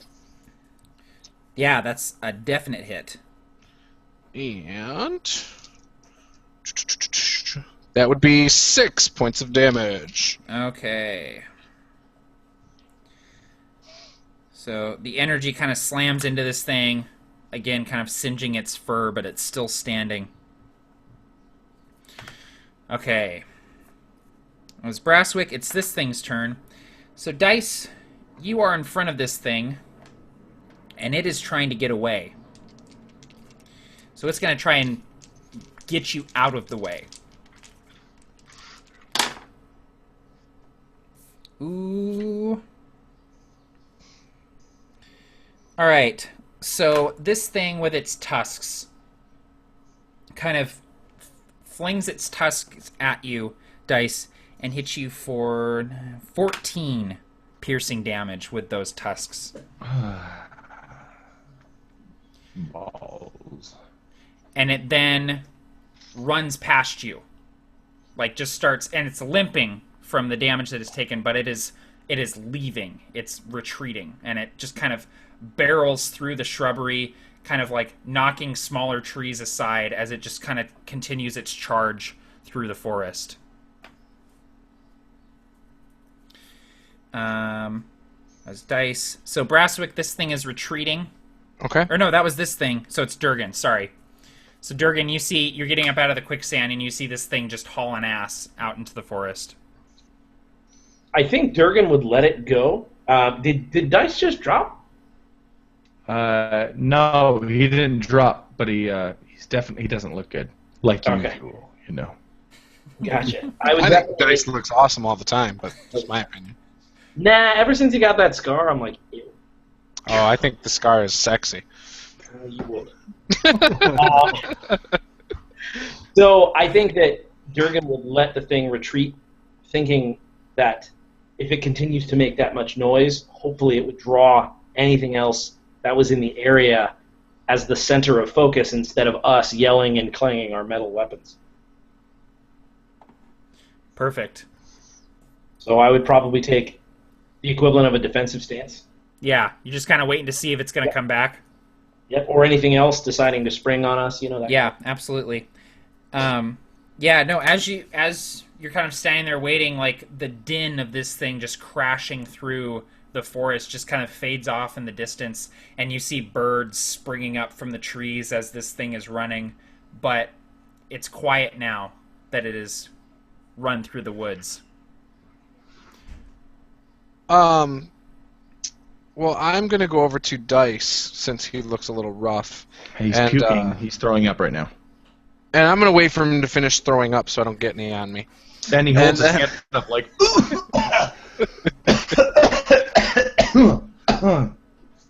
and he falls over on his side. And then he kind of waves to you, Brasswick, like, okay, come here. Help me. I'm done puking. Come help me. Yeah, that's exactly it. So I'm going to get over there, I'm going to look at him and be like... and I look confused, like I don't even know what the heck to do. Like I've never actually healed somebody or anything. And then I'm going to say, where does it hurt? And Dice he can't really talk, he's got the wind knocked out of him, but he kind of does this to show you where he hurts. He kind of motions over his entire upper body, like ribs, but then he kind of does like the face a little bit. So I start massaging his face and the rest of him. And then, without doing anything, I'm like, all right, so you feel better, right? And then I say, I'm just kidding. And then I cast Cure Wounds on him. Awesome. Second level. What a bitch. Brasswick coming over and massaging you. Here, I'll get your feet. Yeah, you like that? You like that, Awesome. Dice? It's been a long day.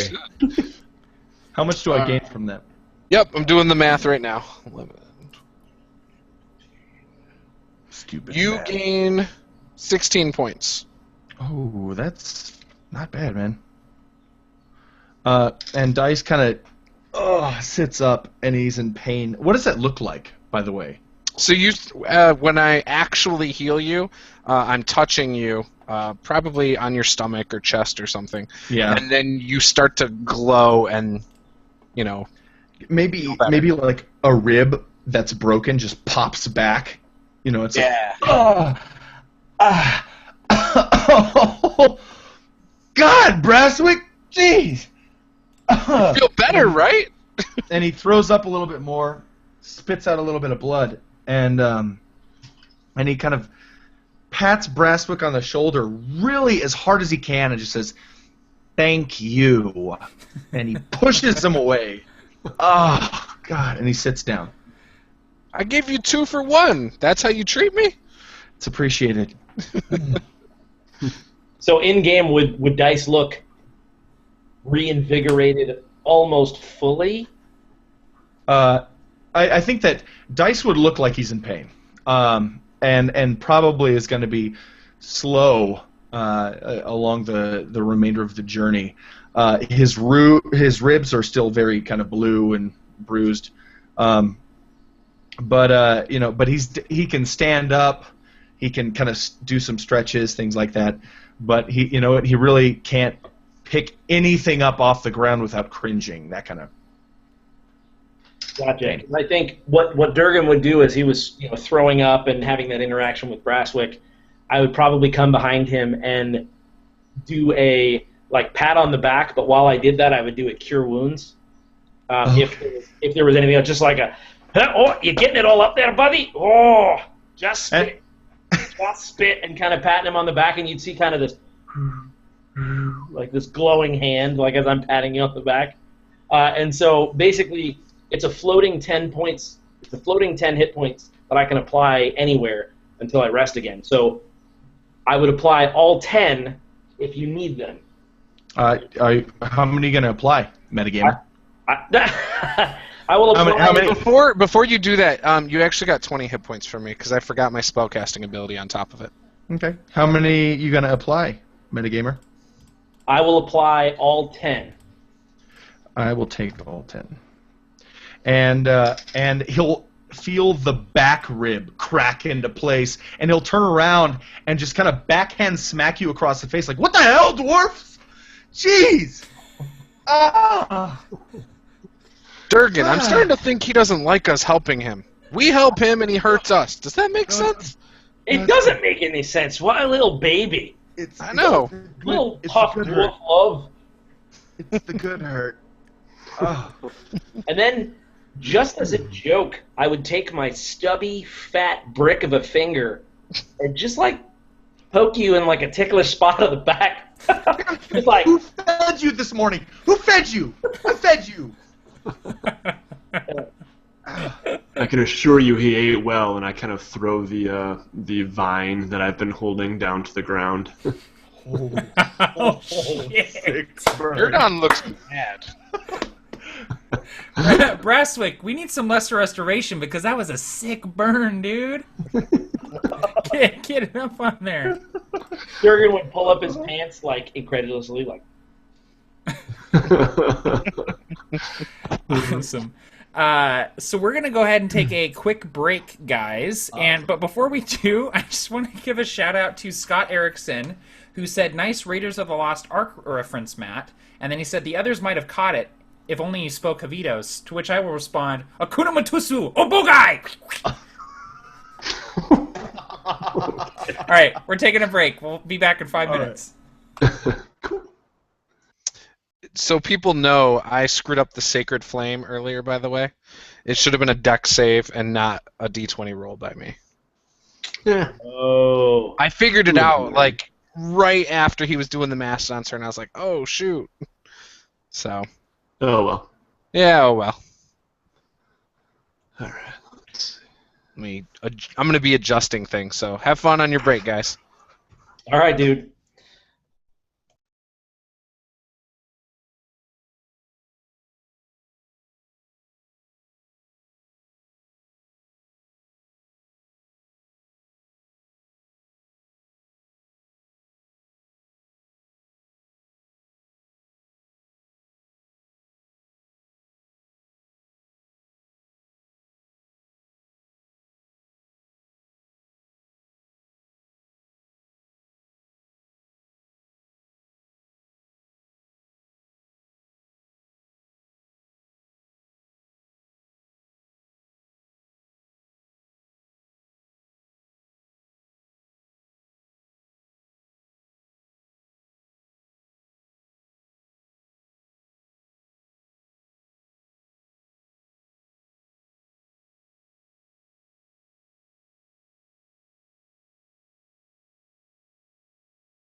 All right.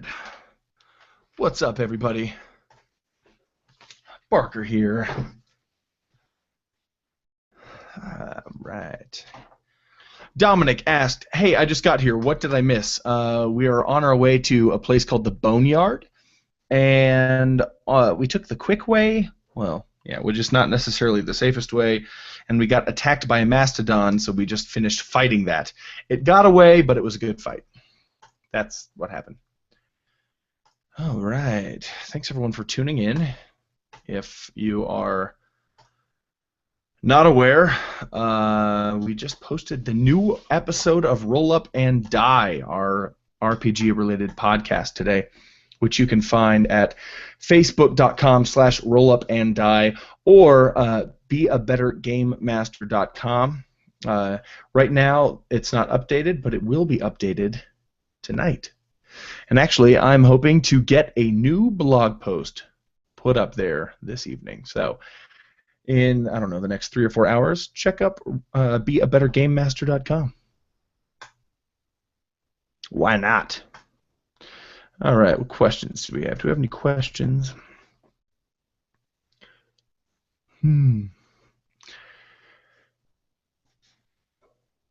Hi, I'm a new DM. I just want to ask you guys if it is too difficult to run a game where the players can freely choose the path they want to take.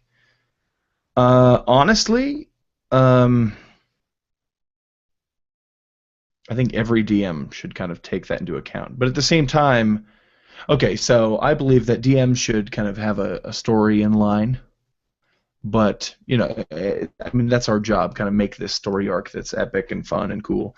But at the same time, be able to think on our toes as to, like, if a player says, I go left instead of right, then, you know, you do what you need to do to kind of improvise. But is it too difficult to run a game where the players can freely choose the path they want to take? No. Is it difficult? Yeah, it's more difficult than anything else. It probably requires a little bit more prep. At least it would for me. So, but I suggest you try it out. Always, man. I mean, what's the worst that can happen? It doesn't work. Ooh, end of the world. That is the end of the world. Yeah, I was thinking about that today, like how it's really it's an act of bravery stepping out there and giving the players more agency. But try it. Nate has seen me fail at giving players too much agency. Where they just floundered, traveling back and forth between towns, doing nothing. I didn't think it was even failure. I still had fun. That's true. That's good. Mike the Piper says, awesome episode of Roll Up and Die. Thank you, man. We've been, it's taken 11 episodes, but we're finally better at just recording it so we don't have to edit it too much. And it's nice to not have to spend so much time on the weekly podcast. It's cool to just be able to have the only thing that we worry about hanging out and just talking about role-playing games. That's fun. Yeah, I'm enjoying it.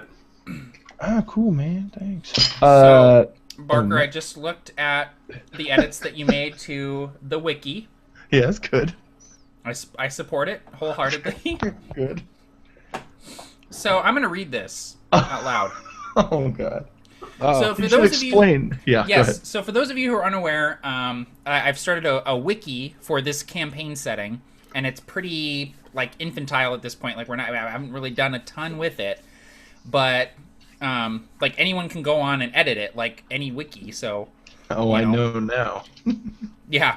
And the link for it is Aerdnoth. That's ERENOTH.wikia.com. And Barker just updated the page for the Kingdom of Talmor, which is where Dice is from. And this is what he wrote. Talmor is a super dope place with a lot of motherfucking river bears. Have you ever seen a river bear? No? Let me explain. A river bear is a big-ass motherfucking otter that can rip your goddamn face off. That's what it is. It's a goddamn bear that lives in the fucking river. You know what a badass looks like? Well, if you haven't seen a river bear, you ain't got a fucking clue. Bitch. That's awesome. I don't think I'm going to change that. I think that's what the Talmor page is going to be forever You and should all put time. quotes, and then afterwards put Bark Daddy. Yeah, put Bark Daddy. Yeah, I love it. It's poetry. I love it. It's Bark pure Daddy. poetry. Freestyle. I was like all excited too. I was like, "Oh wow, Barker's editing stuff on the wiki. That's awesome!" And I was like, "Oh god, that's awesome." Oh man. I adjusted my setup, and I am so much more comfortable now. Oh good. What'd you do? I got another table. So one for my laptop, another one for my character sheet and dice, and then I just have my spell book in my lap. Which my Awesome. spell book looks like this. Very nice. Yeah, I love it. So while we wait for Tim to get back, let's see if there's any questions in the comments or just look at what people are saying here. There's someone asking why we are going to the Boneyard, so that might require a little recap. That's from last Yes. session. Yeah, so the Provokers are heading to the Boneyard to find out from the trolls about the sword that the Corruptor has. The sword was being guarded by the trolls, but the orcs stole it and gave it to the Corruptor. So Aerdon, though, is kind of interested in talking with them about a potential cure for his sister because she has taken on the same illness that his mother died of. So he's hoping to maybe get some stuff from them for that. DM Drake says that Mastodon is going to feel it in the AM. Really hope he doesn't have a high fiber diet. Tomorrow he's going to be hating that he survived. It's going to take the walk of shame.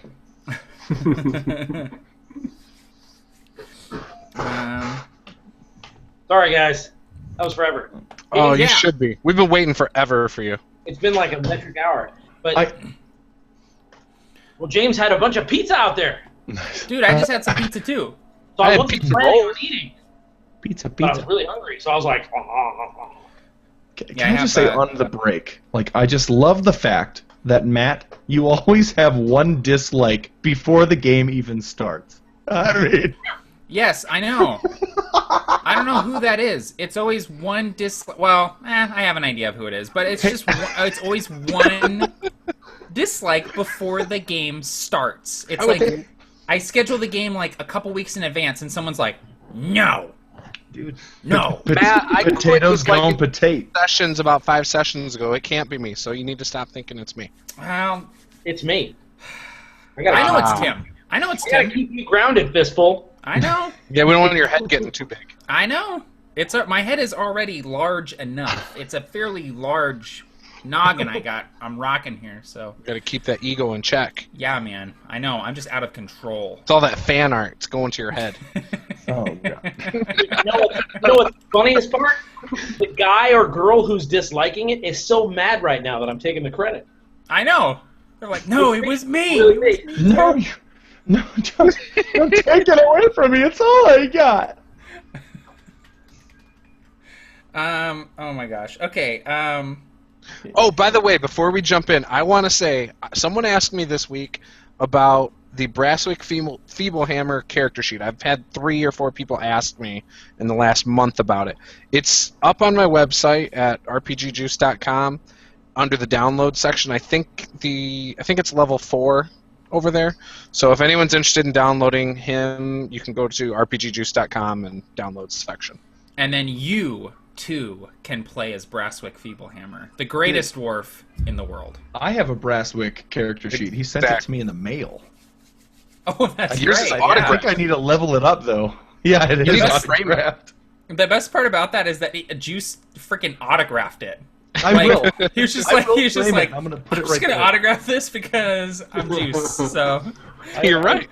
I have a picture here of Serial Pharrell. I have a picture there of the Crow. Juice Brasswick is gonna go right here, baby. Right there. right next to Stereo, he's Right gonna be next right to there.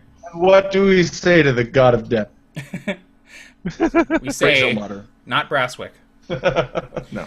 And then I just want to really quick. Lumi Joe said, "I realized recently, Matt, is there a dominating government in the western Southlands? Looking at the map, it looks like a bunch of disjointed cities. No wonder the Corruptor is so successful." Yes! Yes. The Western Southlands are a bunch of city-states that have no overarching government because they're kind of remnants of the old Khazran Empire. Yet. Yeah, there's no governing government yet. Brasswick for king. I feel like Lumi Joe is always. I love Lumi Joe's comments because they're always so like Insightful. intelligent. Yeah. I just love it. I love every time I see Lumi post. I've just Keep posting. realized something, and it's like, yeah, thanks for paying attention. Thank you. I appreciate it. And even when that's not the case, I'm like, oh, that should be the case. Writing that down. Yes, Yeah. it's because yes, they're totally Lumi Joe. Absolutely. You're smarter than me. Awesome. So we're going to go ahead and continue here. So the Mastodon has run off. You guys are standing next to the sand, the quicksand pit, and the usual kind of silence punctuated by the occasional bird flying over, the occasional kind of slight rustling in the bushes as rodents and birds kind of move through the trees resumes, and you four are left alone in the clearing.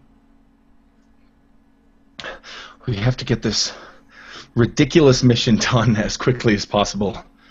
Let's go. And Dice kind of looks to Aerdon, kind of like, Agreed. We need to leave. Yeah, No hurry one up needed there, anything. Don. Right then, Dwarves were just waiting for you. Aerdon sets off at a trot. Well, not that fast. Hang on. Right? Aerdon's swinging from the trees. Like Tarzan. Keep up, guys. Yeah. Look what you did, Durgan. Look what you did. You're gonna get us lost out here. So at this point, it's getting to be afternoon. You've been walking for several hours through the brush, and Aerdon, you sort of start to realize that you're going to hit the Boneyard at about nightfall. And the Boneyard is not a happy place to be, and it's definitely not a happy place to be at night. And so you're sort of starting to get this uneasy feeling as you look up into the sky and you see that it's past noon, like it's getting to be in the afternoon now, and you're gonna be hitting the Boneyard at like midnight at this point. Okay, so I'm thinking we need to find a place to rest and get up before dawn. I don't want to get there at nightfall. What say you, friends? I agree. All right. Well, let's. So, Matt, you said it's about noon right now. It's like 2 or 3 in the afternoon right now. Okay. So I would say let's try to push on for a couple more hours, and then find a place to bed down early so we can get a really early start before the sun comes up. Even.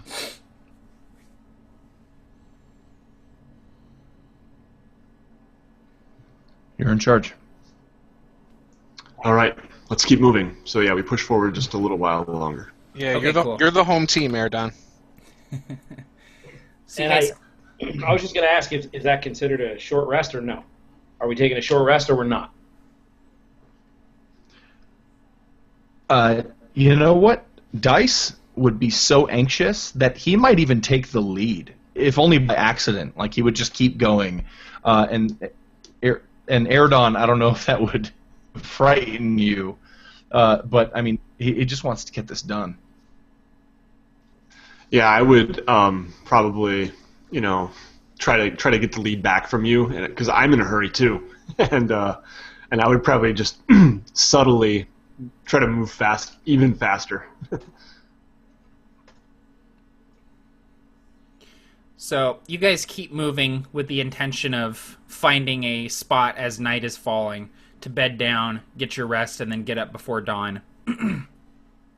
So you continue moving through the forest. You avoid another few patches of razor vine.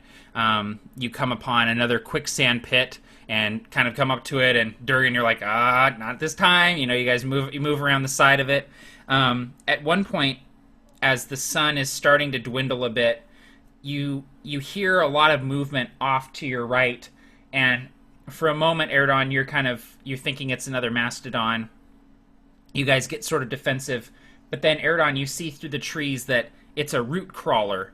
It's these trees that are able to move, and it's pretty rare to actually see them move. You know, they move once every, century or so, these things. And so you're almost kind of like, you see this and you just hold up your hand, and you know that this is almost the elves of Shade Vale see this as a good sign. This is a good omen, seeing the tree moving, because it's not something that most elves even see in their lifetime. And it's large. It's like a sequoia here in the real world, just this huge, just massive tree. And its roots are just kind of grabbing the ground and then pulling the tree along, just kind of inches at a time, slowly through the forest as it migrates. Yeah, so my breath would just catch, and I'm kind of in awe of this thing, and I wouldn't even acknowledge. I wouldn't say anything. I would just be kind of staring, mouth kind of hanging open in awe. And Dice would look to Aerdon kind of for answers. Like, is this normal? Kind of a thing. And then when he sees that Aerdon's face is like, it's kind of like, oh, God. And I think whether it was normal to anyone else, Durgan would certainly see the event unfolding before him as very, very uncommon, because he's used to snow and rocks and all that kind of stuff. So, he's no friend of trees, but he's certainly never seen something like this before. So I think he would have almost a bit of reverence.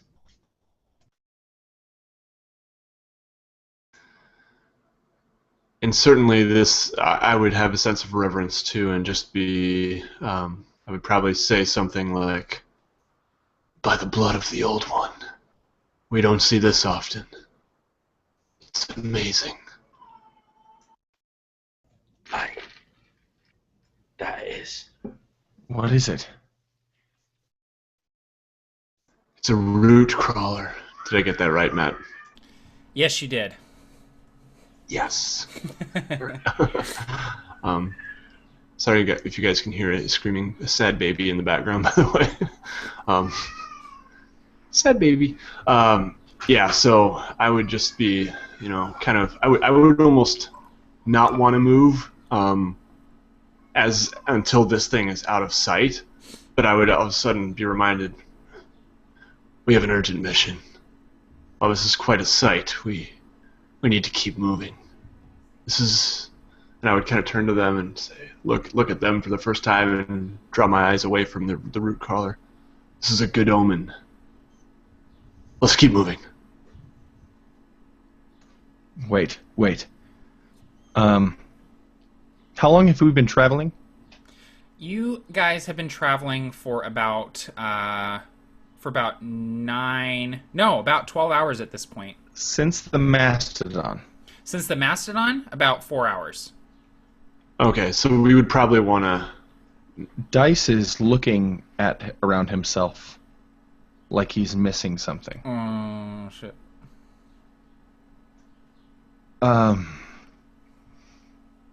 And he looks to Aerdon, and there's this level of fear in his eyes.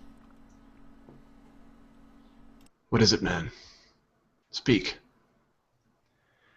And he holds up his hands, and the steam begins to fade away. And he begins to feel hot. And for a second, he almost falls down, but he kind of grabs you, Aerdon. The staff. You damn fool. We need to go back.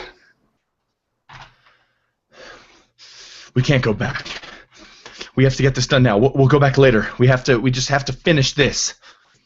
Durgan would grab him by both shoulders. I'm sorry. Dice would try to flip you off, and he would shove you away. We have to finish this!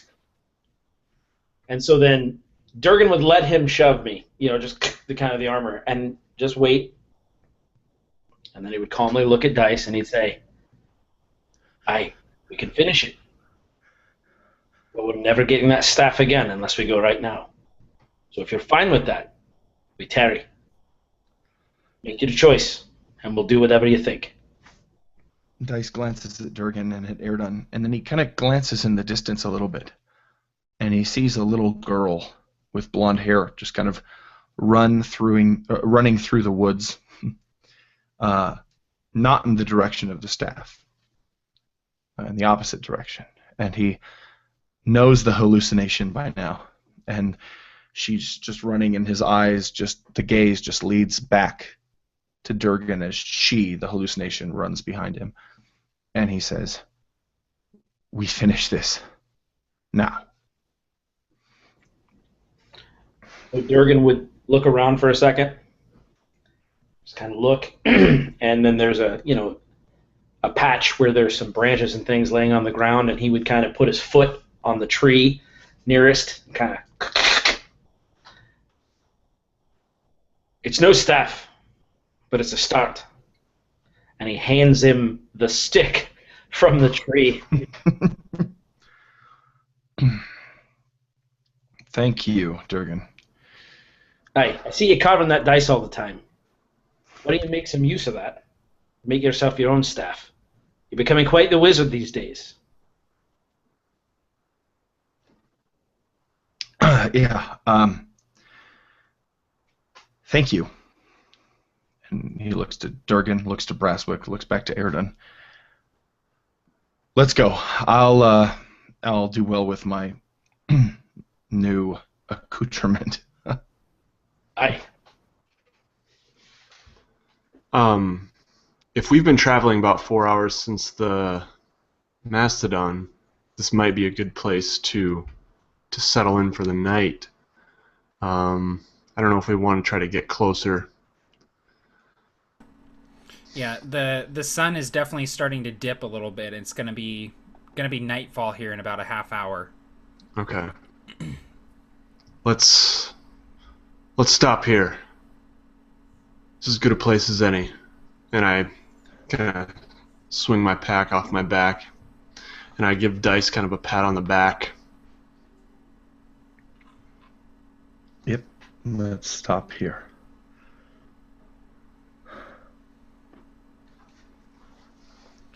So you guys stop. You find a fairly decent clearing to bed down. Aerdon, you're happy with the vantage points that you have from where you are. You feel that you can see far enough in either direction where you're not going to get snuck up on too easily. And are you guys wanting to eat or anything? You just going to mac on some of that bone meal flatbread and delicious venison jerky before you bed down? I certainly would. So did I. I'd ask Dice, "Hey, you got any more of that bacon?" You have a bigger stomach than you thought. You already ate it all, Durgan. Yours and the guards share. Probably all the creatures of the forest would smell it for miles around too. Oh, you're good at cooking bacon. Thanks. If we got that mammoth, that would have been a nice find. Yeah, that would have fed you till you're dead. The thought crossed my mind. And then Durgan, he's like, "Oh, if I'd have thought of that, I never would have let it run away." Always thinking with your stomach. You tenderized the best part.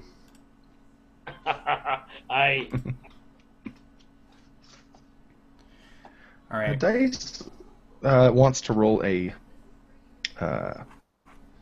wisdom check. Please do. While you're doing that, we have 3 dislikes now. So I know. I'm sorry. It's my fault. I saw that. It's because they got back in their other fake accounts and they just had to do it. Okay. I succeeded on my wisdom check. So. In my mind. So Dice is kind of sitting there in a melancholy fashion, just kind of looking in the distance, actually toward where his staff would be.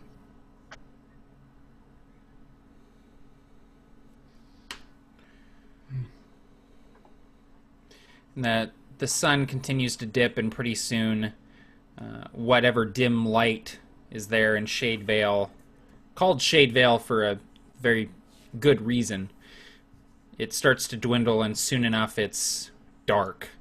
And if you don't light fires, which Aerdon knows it would be fairly dangerous to light a fire this deep into the woods, then with anyone without dark vision, which I think everybody has dark vision, it's just completely pitch black, and you see all of the nocturnal creatures of Shade Vale start to move around, but for the most part keep their distance from the camp. I also just saw that some viewers in the comments are commenting about Dice's staff. Like, yo, Dice, you forgetting something? Yeah. It's funny that everyone remembered except for the dungeon master and the player who lost their staff. And no, it's better this way. It really strangely better. I'm telling you, man. Failure is so much cooler than winning. Exactly. It's so much cooler to take a punch and get back up than it is to avoid the punch. So, and I think, did you say he was taking the dogs out? Yeah. Okay. So, Aerdon, I'm assuming that you guys aren't going to bother with a watch because you're trance. You're able to kind of still be aware of the surroundings as you kind of recharge, doing your meditations and such. Sure, yeah. So for 4 hours, I would be a little more diligent and possibly be just kind of scouting the outskirts of the camp, maybe trudging carefully around. But yes, for 4 hours, I think we would probably do without watch. And conspicuously, as Durgan beds down, you'd see him constantly checking within about 5 feet of him for quicksand. Yeah. Like poking sticks all around and like setting up little markers and like, not sleeping very soundly. And yeah, you definitely, none of you sleep very soundly. Aerdon, while you're in your trance, you feel a tickle on your hand, and you kind of look down and you see an insect about the size of a small plate on your hand. Like it's a little bit bigger than your hand, kind of clutching the sides of your hand with its legs, and it's spider-like, but it has a tail like a scorpion, and it's just sitting on your hand. And you know if this thing stings you, it's not good. I would probably just stay very, very still. And I would reach with my other hand deftly and just try to grab it from the back all of a sudden and lift it. Okay. And throw it. Give me a dexterity check, please. Oh, nice. That's a 20. Awesome. So you do. This probably happened before. You're just like, oh, not again. So you reach down, grab this thing, and just fling it. And anyone who's sleeping lightly would hear something kind of crash through the bushes and then kind of skitter away as it hits the ground. Whew. Yeah, I would not make a noise and just maybe I would take a little watch and I would probably trudge after it and try to find it and squish it. Yeah. You do so. You find it kind of looking for cover in the bushes, and you manage to either squish it or stab your sword down into it to prevent it from sticking any of your friends with its stinger. Yeah. Cool. So other than that, the night passes fairly uneventfully, though none of you feel extremely well rested. The Shade Vale is just a place teeming with life, and there are all sorts of strange sounds and sensations and smells and that none of you are used to aside from Aerdon, and so a lot of you kind of keep waking up in the night, finding it hard to get comfortable and seeing strange shapes moving in the distance, and sometimes the trees kind of, when they sway, they just creak just loudly echoing throughout the forest as the wind moves through them. But Aerdon, you're sort of alert and awake as you see the sun just starting to rise on the horizon. You see that orange glow kind of starting to filter through the trees, and you know it's approaching dawn. Then I would definitely try to rouse my friends. I would just kind of walk over to each of them, gently nudge them with my foot in succession, and say, "We need to get moving. The sun's coming up. I'd prefer to get there before anything dangerous is awake."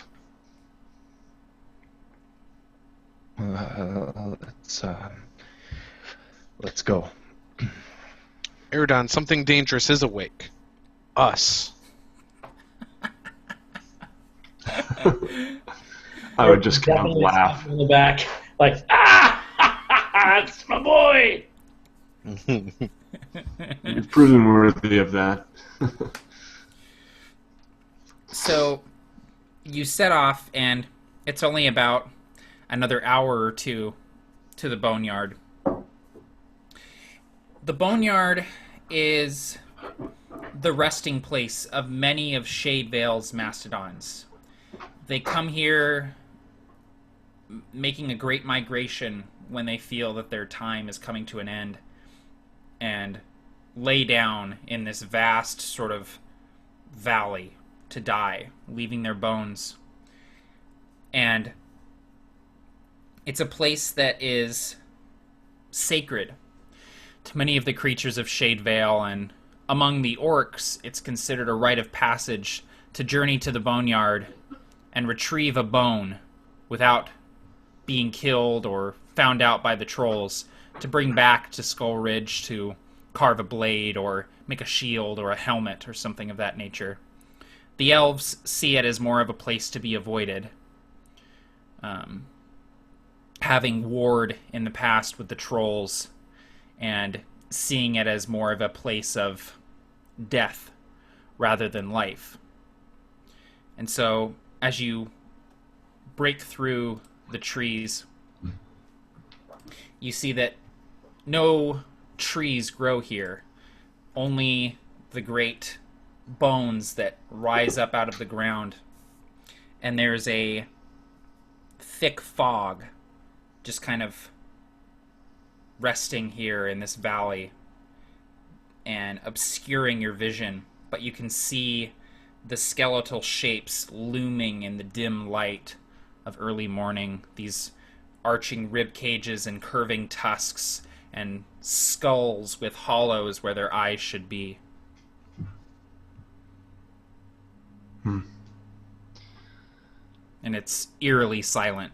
No living creature in their right mind ventures far into the Boneyard. I think I have an ability that I want to try and use. Oh, as yes? a cleric. I'm trying to think of what it is. Is it channel divinity? Do you know offhand? What are you trying to do? Sense if there's any undead. I think I can do that. Oh, I think you can do, what is it called? I think it's just called Divine Sense. Is that what it is? Yeah. Yeah, the way Divine Sense works is if there's an evil, it registers like, I think they describe it like a smell or something. You can use it as an action and basically open up your nose for evil. Like you can, it's like it's a sixth sense. I don't have that. I I do. think that might be a paladin thing, actually. Yeah, that's a paladin thing. And I don't know that Durgan would know to use that kind of stuff, so early on he's still kind of getting the ropes there. Right. Cleric-wise, the other thing you said, you called it... Yeah, I don't have anything like that. So. Okay, yeah. I can't sense any undead. Not possible. Okay, never mind.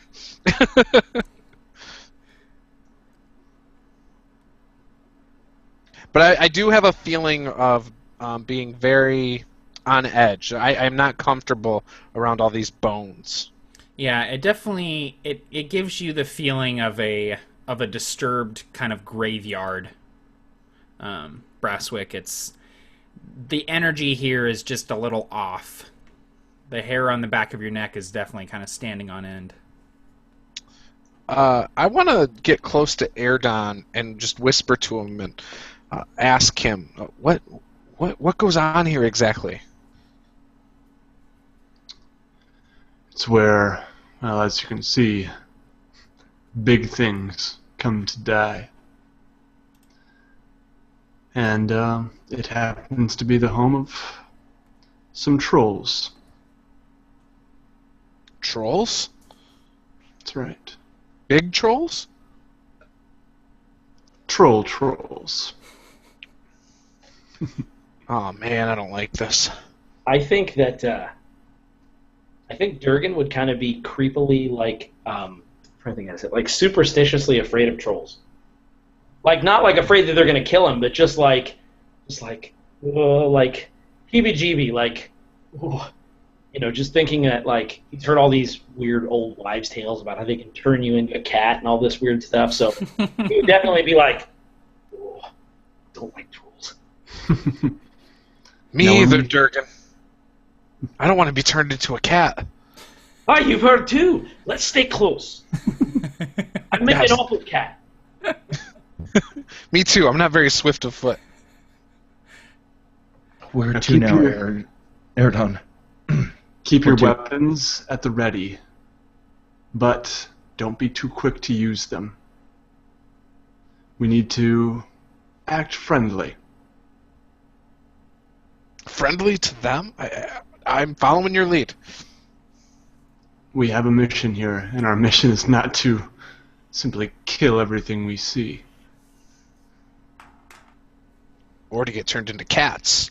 The matron requests that we speak with them and try to discover what we can, perhaps without speaking to them, but anyway. So do you move into the boneyard? Yes, we move in, and I'm trying to be as quiet as possible. I don't know, I guess I'm torn. Part of me wants to almost just call out, but I'm afraid that worse things than trolls might be lurking here as well, so I'm not going to do that. Right. Yeah, and as you move into the fog, like the forest at your back just kind of gets swallowed up by this mist, and all you can see around you is just this gray fog and the dark shapes of the bones kind of looming out of the darkness, and there's this wind just kind of whistling as it blows through the hollows of the bones and through the eye sockets of these great skeletons. And let's see here. Aerdon, you kind of are the first to notice as you're moving through, you see two pinpoints of kind of red glittering light about maybe 30 feet into the fog.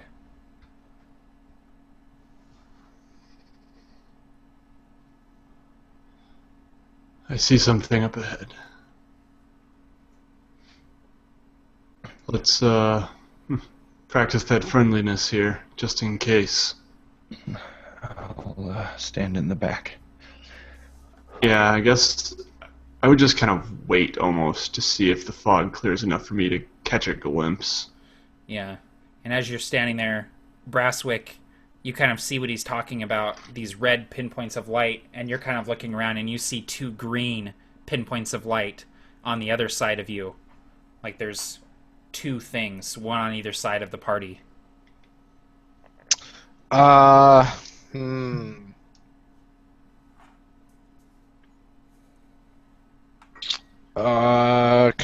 want to cast a spell and detect evil. Okay. And how that works is concentration to 10 minutes. And so basically, I'm just going to start muttering words and, close my eyes. And I have my hand against Aerdon's back, kind of following him as I'm doing this.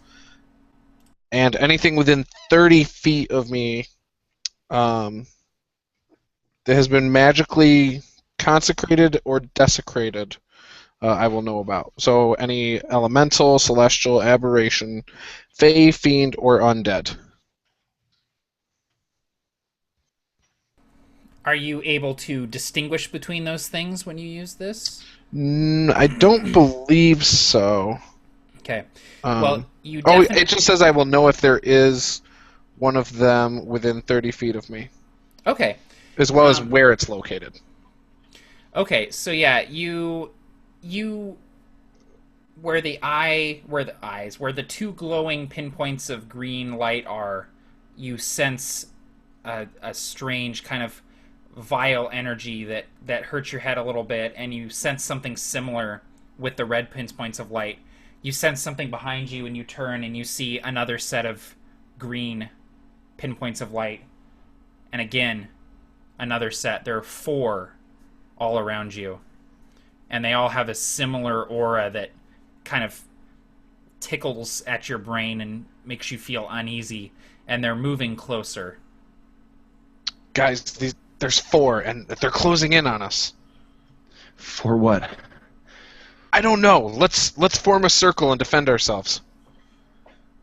And Dice would draw his dagger shakily. And I would actually probably try to slip away and say, "You lot stay put." And I'm actually going to try to slip away and hide. Okay, give me a stealth roll.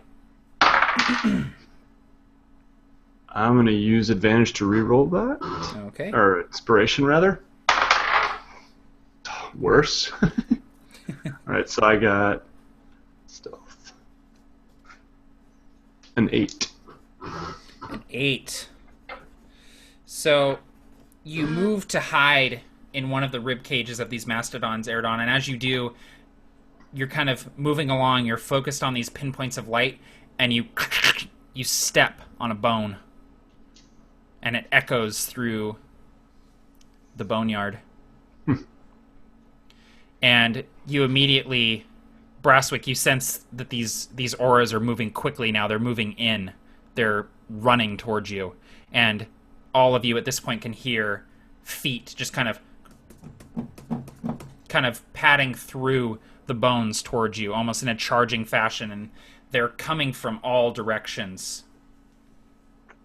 Ooh. Here they come, guys. I can feel it. Okay, and I would probably at this point call out, knowing that I'm not hidden. Yeah. Call out saying, "Hold! We just want to talk!" And as you say this, Aerdon, you see something leap out of the fog at you, and it's tough to see exactly what it is, but it's skeletal.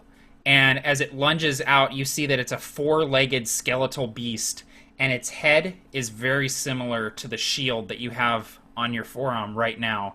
But in place of eyes, it has 2 glowing red gemstones, kind of vibrantly pulsating energy. And it just comes out of the fog and swipes at you with these claws with blades coming off of its arms. And I cry out, "Never mind then." You manage to get your shield up in time, and the claws just rake kind of uselessly against the shield that you have on your forearm. The 3 other ones come out of the darkness on Brasswick and Durgan and Dice. Jeez. There we go. The one, Dice, you managed to just barely duck out of the way as a second skeletal predator kind of swipes at you with claws as it comes out of the mist. These things coordinated with each other, using pack mentality to kind of flank and close in around you. And while you're distracted with one, another one is coming up behind you. Durgan, it swipes at you and does 7 damage with its claws. And I need you to make a DC 13 strength saving throw, please. I make it with a roll 14. Okay, cool. So this thing bears down on you with its claws and does the kind of rakes at you, but you manage to keep your footing and steady yourself from being bowled over by this thing's weight as it claws into you. And Brasswick, you manage to bring up your weapon just in time to kind of knock this thing aside as it lunges at you from the fog. All right, so initiative is Aerdon, Dice, Brasswick, Durgan, bad guys. So Aerdon, you're up first. Boo, bad guys. Boo. So I've managed to get my shield up to deflect the blow from this one, and I now maybe I kneel under its well, I guess, yeah, I kneel under it as I've deflected it with my blow, with my shield, and I slash upward with my sword at this thing's ribs twice. And those are both probably going to be misses. That's a 10 and a 9. Yeah, both miss. Your blade just kind of bounces off of the bones of this thing, doing, just kind of nicking at it. More than That's anything. a sweet picture. Oh my god. So the creatures look like this, but without fur, without flesh. They're simply skeletal with glowing gemstone eyes, and they have these blades just jutting back off of their limbs, and they do exactly what that picture is, where they're slicing through the plants and the foliage, and they use these blades to hunt and maneuver through the plant life. Okay, Aerdon, do you want to move or do anything else? Yeah, I guess I would then try to kind of roll out of the way, and I'd probably only make it about 10 feet out of the way, just trying to ready myself for another attack. Yeah, absolutely. Okay, cool. So that was Aerdon. So Dice, you're up. So you've just managed to avoid one. And by the way, so Aerdon and Dice, the ones that are attacking you have green eyes, and Brasswick and Durgan, the ones that are attacking you have green eyes, or red eyes. I'm sorry. Okay, cool. So, so there's one attacking each of us? Yeah, there's 4 of them.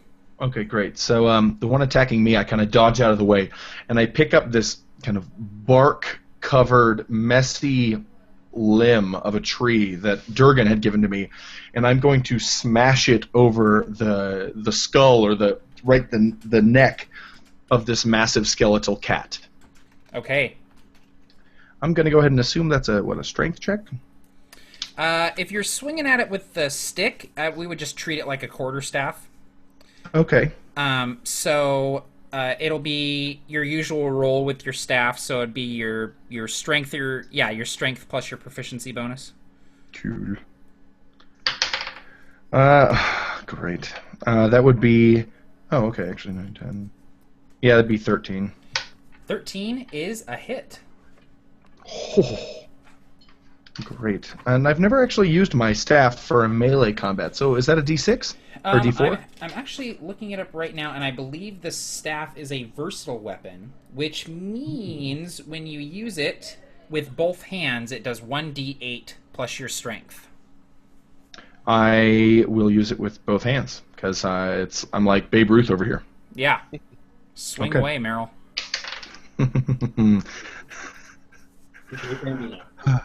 Love that movie. 6.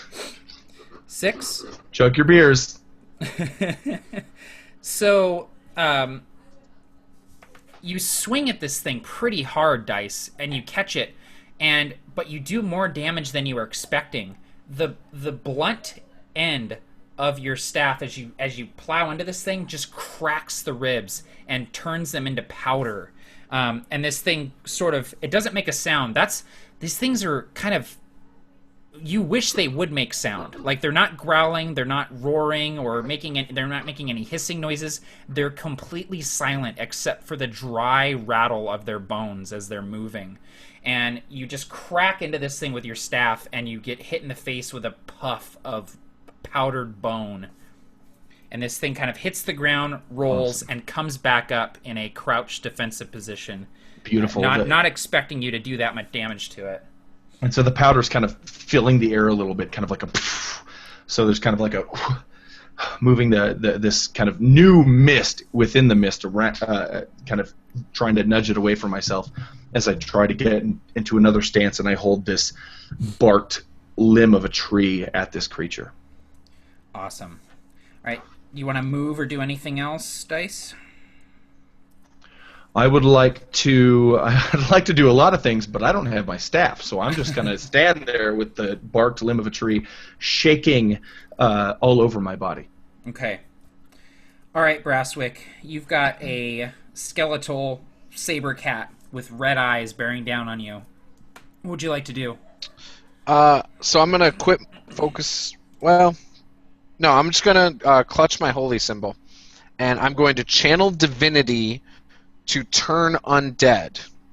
Now, if somehow they're a half CR or lower, they will just be destroyed, I guess. Mm-hmm. But if they're higher than that, then they have to make a wisdom, or no matter what, they have to make a wisdom save. Okay.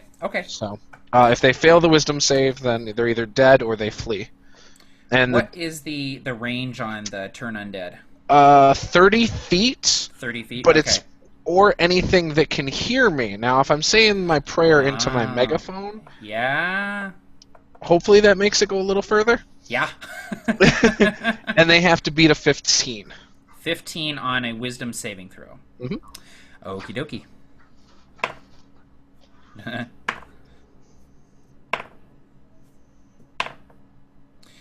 One of them makes it, the other 3 do not. Ooh, okay, cool. So the one, let's see here, the one that makes it is the one in front of you, actually, Brasswick, but the other 3 don't make it. So what happens? So assuming they all begin fleeing, they will use their dash action to try and escape. Okay, how long does that last? For 1 minute, or until they take damage. Oh, damn. Okay, cool. So, yeah, this just blast of holy energy emanates from Brasswick and splashes over these creatures, and as it does so, they kind of cower and start turning away. But the one in front of you, Brasswick, its eyes kind of gleam wickedly, and it kind of lowers itself on its haunches, kind of getting ready to pounce. Okay. Man, that was good. Durgan. So the one next to Brasswick that's about to pounce that the spell didn't quite work on, if the marching order is the same and I'm still next to Brasswick, I wanted to try and see if you'd allow. I want to make my 2 attacks, but I wanted to reskin them for theatrical flavor.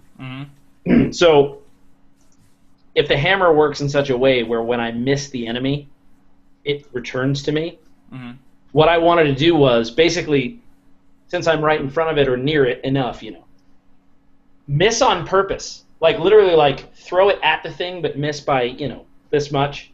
Right. Then take it and just with my bare hands, just try to break its neck, holding it so that as the hammer returns, it hits it.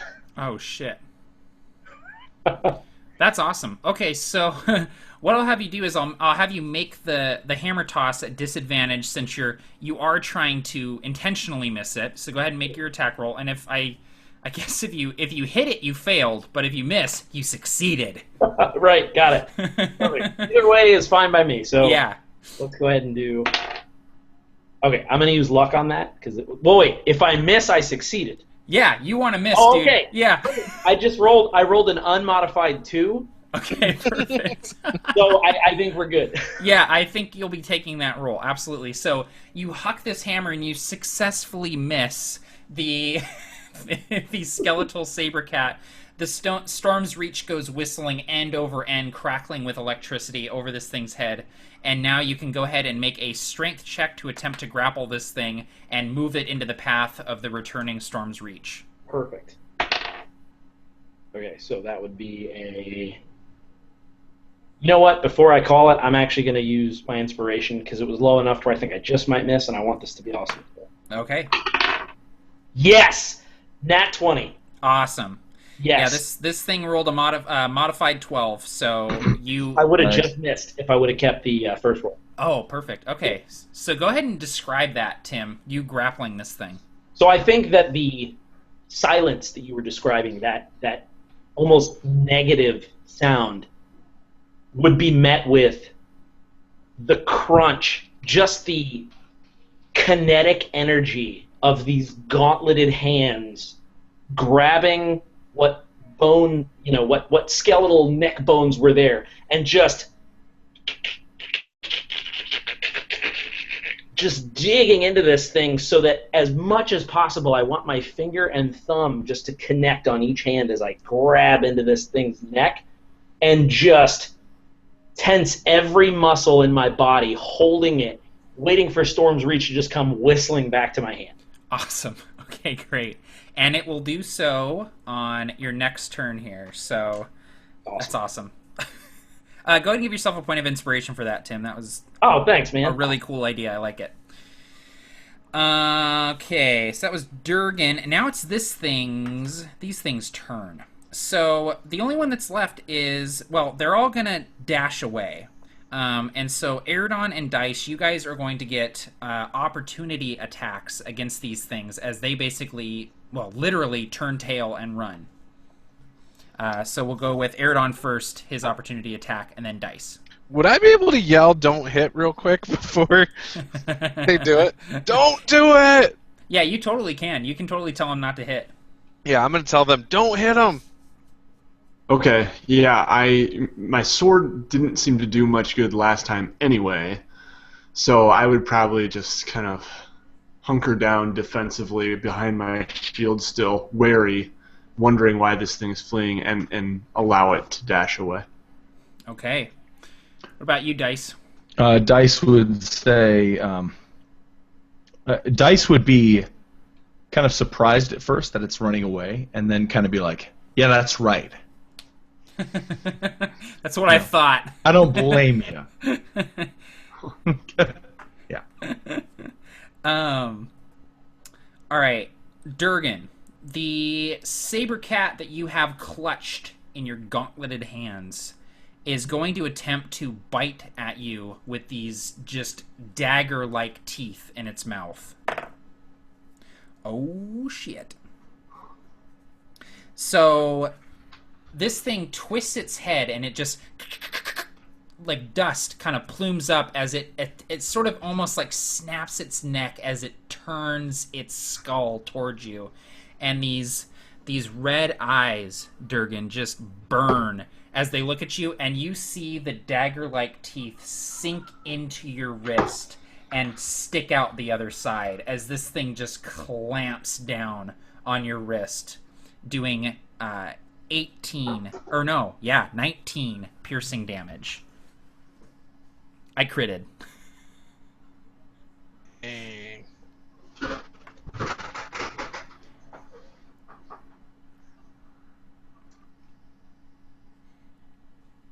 These dogs are snoring. It's crazy. Can you guys hear them? No, I can't hear him. Okay. It's so loud. I just thought it was these skeletal cats, man. Yeah. So realistic. So immersive. Well, it's not. It's not a consistent snore. It's like every now and then. Dude, one of my cats snores. It's the weirdest thing. She snores like a person. She's the tiniest little daintiest cat, but she'll be sleeping and it'll just be like. You'll be like, what the hell is that? Yeah, there's the one dog, and then the other one is on the big couch over there. I don't know if you can see it, but. Oh, dogs. Cute. Not my dogs. So Durgan, you have been just... it's like someone stuck two knives clean through your forearm. These two teeth just digging into you. All right, and that brings us back around to Aerdon. So Aerdon, you're a little ways away, kind of tucked away in a He's not here right now. Oh, he walked away. Okay, cool. Kids. So we will come back to him. So Dice, behind you, you see that Durgan has this creature grappled, but you see blood pooling on the ground underneath as this thing has clamped down with its dagger-like teeth into his wrist. Okay. Dice is going to kind of reach into his pocket, into his bag. He kind of looks down and sees this kind of satchel on his hip, and this look of shock just covers his face. And he reaches into it and just pulls out as much as he can. And brushes away a piece of obsidian and other pieces of something to find some sort of magical ingredients, and he can't, and they just wisp away like dust in his hands. He has nothing, and he grabs this limb of a tree, and he just sprints up to the skeletal cat and just bam, and repeatedly just attempts to bash it upon its back. Okay. So, we're gonna do it big. We're gonna do it big. That is a nat 20. Yeah. Awesome. Beautiful. Oh, did you know we can't see those dice? Well, it's better than me holding it up to the camera. They're cryptic dice. Yeah. Yeah. So they're written in binary. So sorry. They're written in Braille. Yeah. If it doesn't say 20, you'll find out in the comments in about 20 minutes. Yeah. There aren't even numbers on the dice. It's just all. What it feel like? So I always forget. Do you want me to roll damage and then multiply it by 2? Yeah, so roll your damage, add all your modifiers, and then double it. All right, let's do it. Oh, I've been doing it wrong, I think, when I've done it before. Good! Juice. Okay, that's it. Sorry. Everyone does crits differently. Some people have you roll twice. Some people, like, you do max damage and then roll again. I always just... The simplest way for me is just, like, roll it, add your modifiers, and then just double it. Right. Which kind of sucks if you roll is 1 on the damage die, but it's just simpler, so... But Is you can modify it proficiency twice. not for... Does proficiency apply to damage? No, just your ability mod. Then that's just 8. 8? Okay. Well, it's 8, but this thing is clearly vulnerable to the type of damage that you're dealing to it, so it is not just 8. I know. I've played D&D before. I know how skeletons work. Yeah, so... You run up to this thing, Dice, and just kind of like just home run, just swing the quarterstaff into this thing. And Durgan, you get a plume of powdered bone in your face as this thing's ribs kind of disintegrate under the weight of Dice's branch. Cool. And branch. yeah, that's it. His branch. Okay. So that was Dice. Aerdon, we are gonna loop back around to you. We skipped your turn and went to Dice. So Dice has just gone up to the saber cat that is bitten into Durgan's arm. He's still grappling with it and hit it with his staff. Okay. Yeah, so I would probably try to move that way as well. Would I be able to get to them in time? Yeah, Or you in totally this turn? can. Mm-hmm. Okay. Yep, and I, on my way, perhaps would look for any fallen bones, a rib, anything that I could use that would be more effective than my sword was on this thing's rib cage. Awesome. Yeah, you look down, you see like a femur, and you just grab it up, and it'll work as a club. Okay. Yeah, so I move toward this thing, and I just dash, lunging forward, trying to strike it. All right. And I make 2 attacks. The first one's definitely going to miss with a natural 4, and the second one is probably going to be a hit with a 20. Let's see, if this is a club, it would probably be a 22. Yeah, that's a hit. All right. And so what would this be? 1d4 bludgeoning, probably? Yeah, the club is 1d4 plus your strength. Yep. So 1d4. Ooh, nice. That's a 4. That's 6 damage on the one that hit. Nice. Okay. So yeah, I strike down like right on its back. I'm kind of imagining. Perfect. All right. So that is Brasswick. Yes. So I will reach for my mace and come down with an overhand strike on top of this cat next to me that bit into Durgan. Okay. Ooh.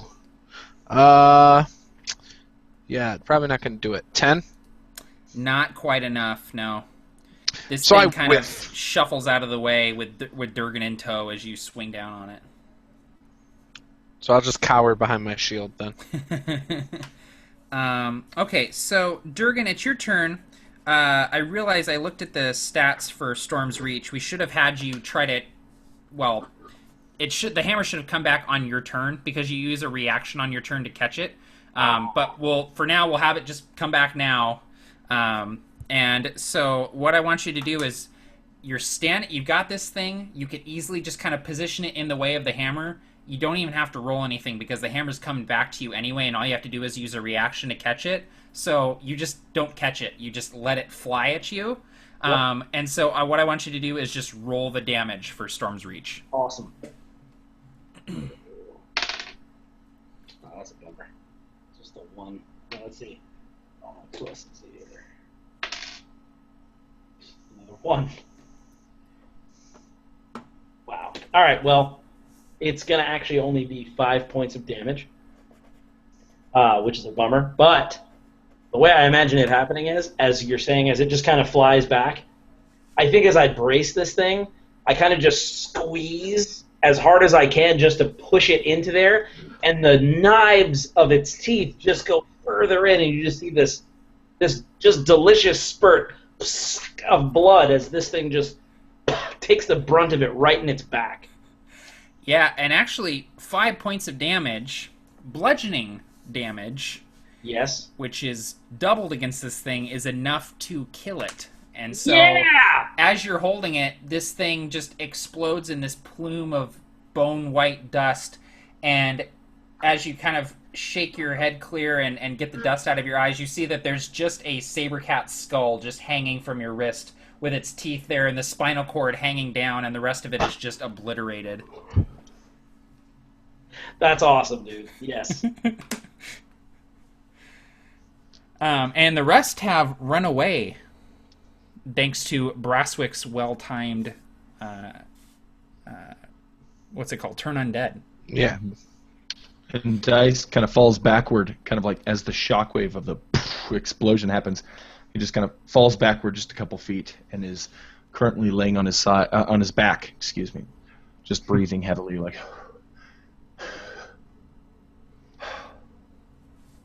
And I am kind of poised to strike this thing again with the bone, and just kind of slowly lowering it, looking around like, where did that come from? Well played, Durgan. Well played. And Durgan, Storm's Reach is kind of laying at your feet in a pile of dust. Yeah, I would definitely pick it up and turn it around in my hand a few times, just blowing all the white, chalky, dusty bone powder out of the little crevices of the of all the little ruins and the helmet and all that stuff. Yeah. And Durgan, you do notice that the eyes in the skull have kind of dimmed and gone out. They're not glowing anymore, but they look like gemstones, like they're like faceted stones. Okay, now would I, in stone cunning kind of fashion, like Dwarven style, be able to get a good vibe of what these things are, or maybe how much they're worth, and if they're real? Yeah, if you want to give me a, is there a praise in 5th edition, or? I think it's just a check. Like, you get advantage on the check. For stone cunning? Yeah, I think that's what stats it tied to, Probably intelligence. right? Yeah, go ahead and I'll just make the call. Go ahead and give me an intelligence check with your proficiency since you're a dwarfy, stony guy. Yeah, it'd probably be like a history. No, maybe not a history. Nature, maybe? Yeah, maybe. Yeah, intelligence. All right. Well, if we just go flat intelligence, I get a +1, so it would be a 14. Okay. And with your proficiency bonus, that would be a what? 16. 16? Okay, cool. So, one of the gems in the left eye, is a bloodstone, which, depending on where you try to sell it, can be worth between 50 and 75 gold pieces. So, a pretty nice-looking gemstone. The other one, you don't recognize. It has this weird kind of dusty rose kind of color to it. And if you pluck the gemstones out of the skull, the bloodstone feels like a stone, and when you pluck the other one out, you get kind of this strange sort of almost like static electricity feel as you take it out of the thing. I would toss it to Brasswick and go, "Hey, get a hand on this." Ah, okay. Toss it in the air. And I do catch it because I'm very athletically skilled. But I catch it. When you toss it, Durgan, you throw it, and it stops in midair and begins circling your head. Oh, never mind. I do not catch it. Like, it just, like, you throw it, and it's almost like it hits a wall. It just goes, and then goes... Durgan, you didn't tell me you knew magic. I mean, you kind of showed me some stuff, but this is beyond the scope of what I thought you could do. I wish I could take the credit, but I hope this doesn't kill me. I'm not doing it. Dice, do you want to give me an Arcana check? Yes, I absolutely do. I get a 24. You immediately know what this is, Dice. You've never seen one in person, but you've heard stories of them. This is an Ioun stone. Specifically, it's a dusty rose prism Ioun stone of protection. It creates a kind of almost field around the wearer that gives them +1 to their armor class while it's orbiting them. I remember specifically the one time that I had ever been in battle. I was always behind friendly lines, but the one time I was ever able to even see the enemy, they were afar. And the magic users themselves, who were behind their own friendly lines, lobbing these magical projectiles over the battlefield, always had Ioun stones in order to make sure that they were protected above anyone else. That one single person with an Ioun stone was worth 10, a dozen, 100 of the fodder. And I'm just watching this thing orbit Durgan's head like it's a planet.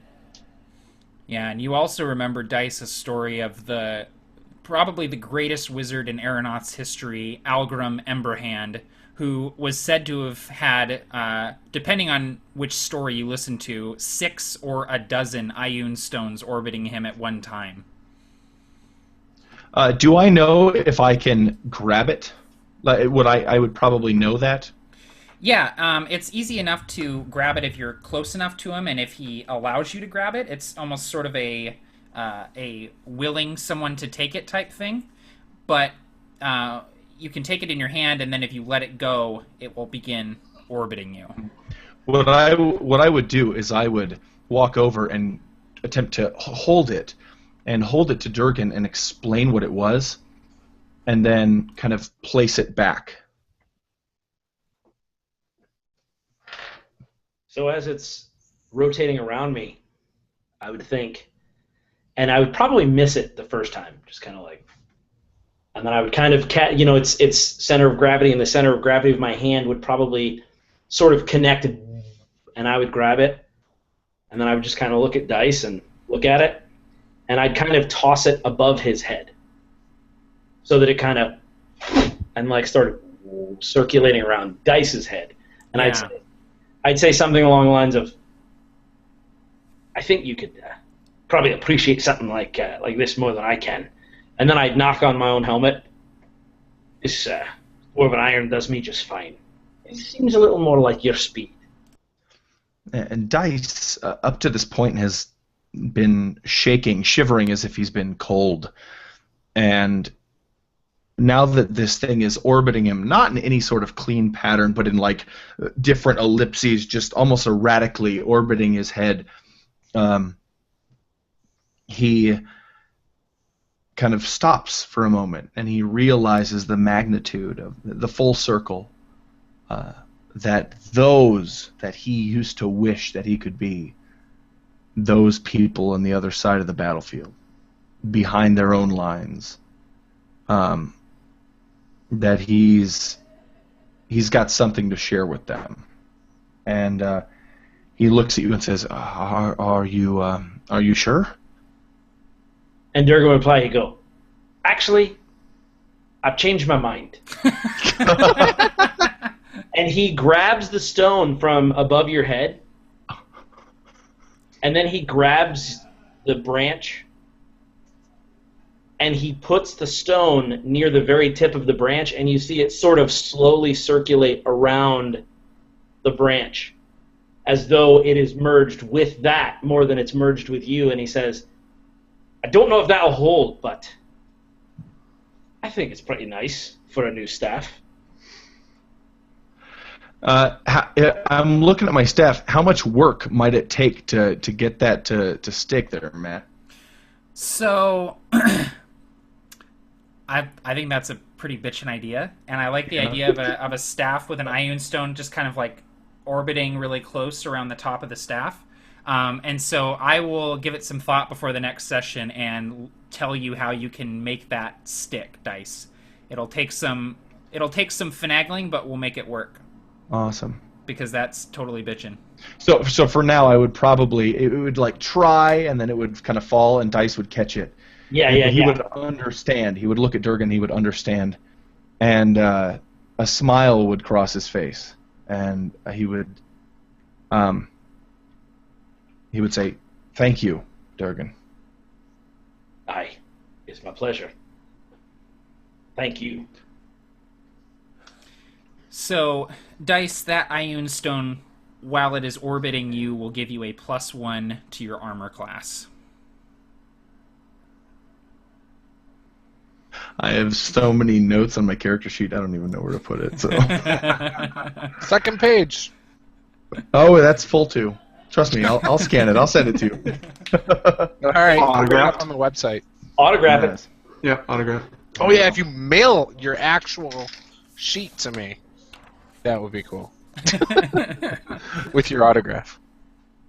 What are you gonna do? Like patent these shits? Like, I mean, are you gonna like copyright? Like, Dice is mine now, bitch. You want to role play Dice? You got to talk to my people. You got to have your people call my people. You gotta pay royalties to play Dice in this campaign. Get my lawyer involved. Have any of you had people ask you for your character sheets? Never. No. None of you? I wish I was that cool. Yeah. Oh. I figured maybe somebody has asked you guys. Sorry, my I remember bad. someone saying once. Like it's happened Juice is multiple times. Juice is leaning extra back in that comfy chair, like, I wish you knew what it was like to have someone ask you for your characters. Dude, who would ask for the second best dwarf's character sheet? Who would do that? No, come on. Why would anybody want our sheets, man? Because maybe they realize they can't roleplay as well as Brasswick. I don't know. Training wheels. Start with the Durgan. Gotta build up the Brasswick. Brasswick Feeblehammer. Brought to you by the RPG One Shot Group. The Brasswick Feeblehammer T-shirt is for sale over at RPGjuice.com. It is. It's the only Provokers t-shirt that currently exists. Yeah. Hey, I just want to point out, I am making one right now. Awesome. And I'll give you a hint of what it says on it. It says, "Freeze the fucking meat on it." Awesome. So, as you guys are standing there, kind of looking at this prism sort of orbiting Dice's head, a voice echoes out from the fog. "Why have you come?"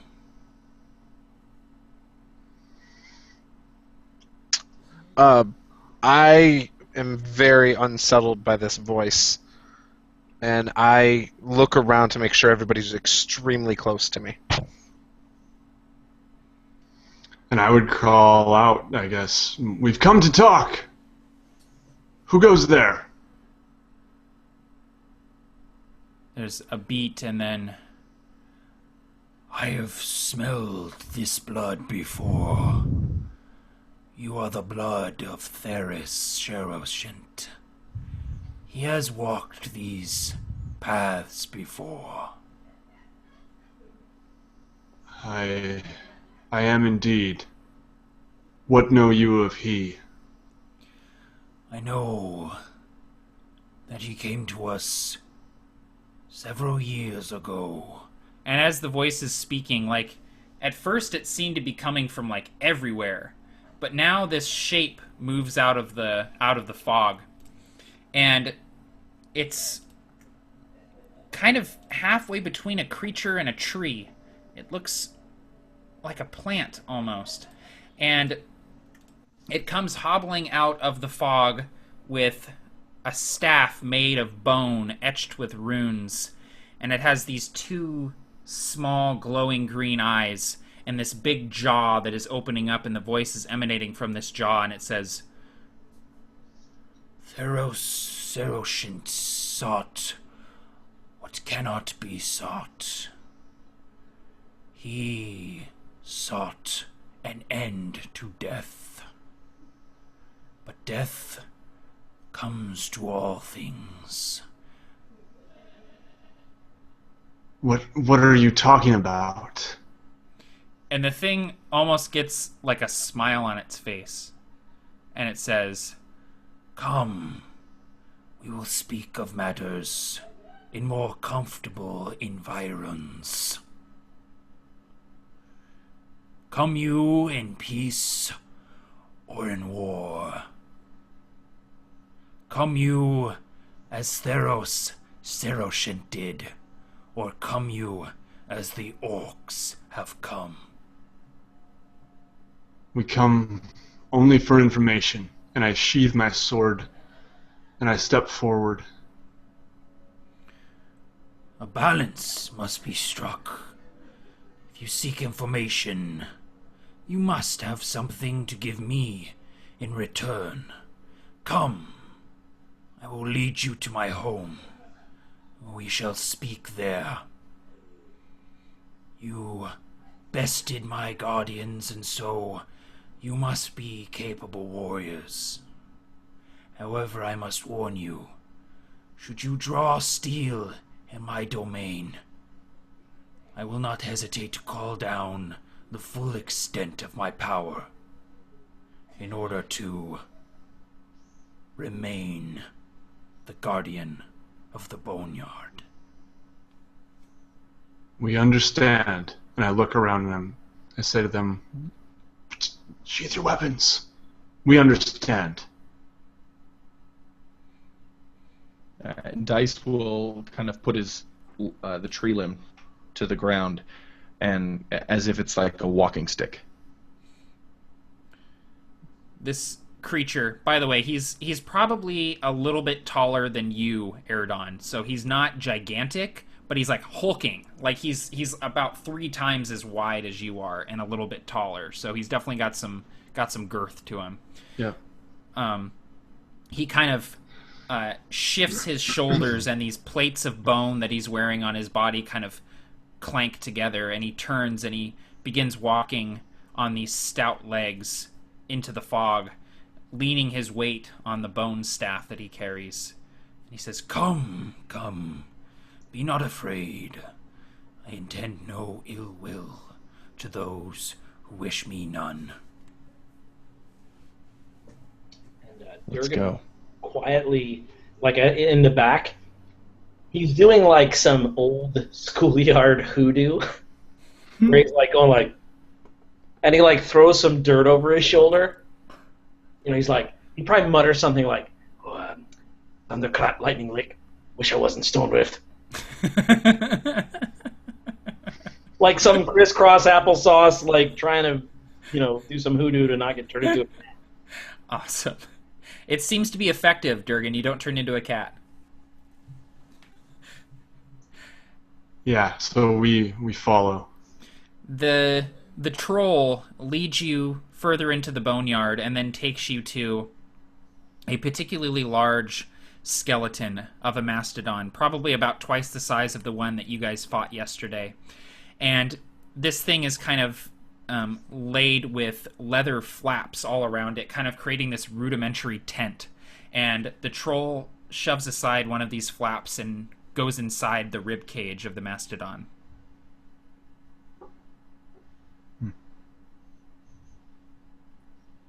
Come, he says.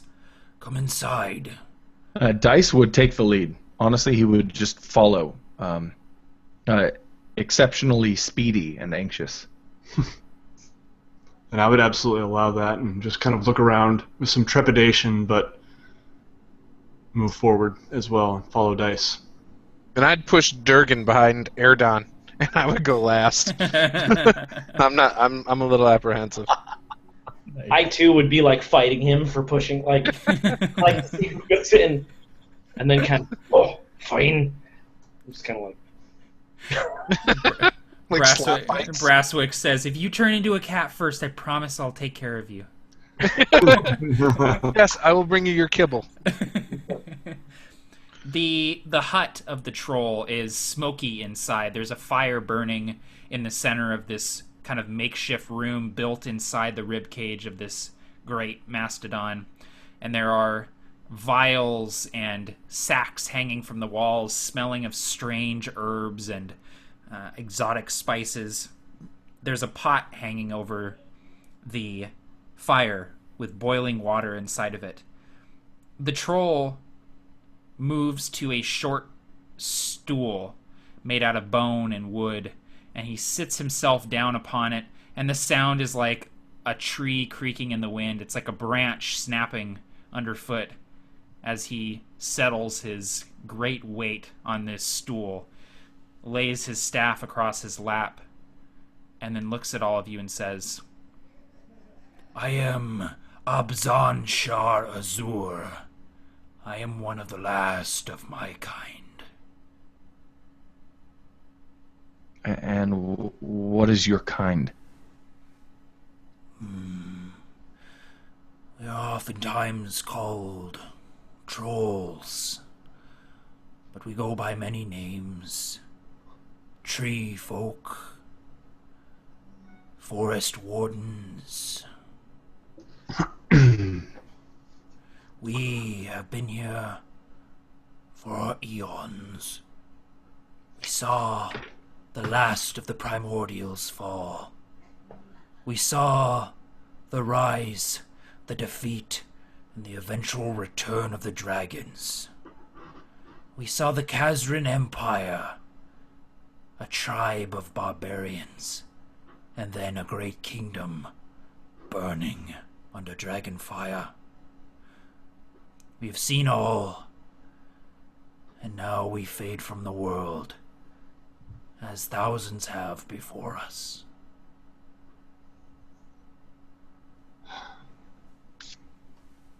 They called Theris Seroshent, as you call him. They now call him Theris Trollfriend. A good name. A troll is a good friend to have. Not where I'm from. So the elves of Shade Vale do not take kindly to our dominion over this wood. They are children in a playground they do not understand.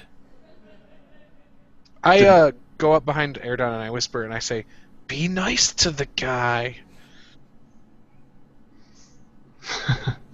I hold my tongue. I was about to say something.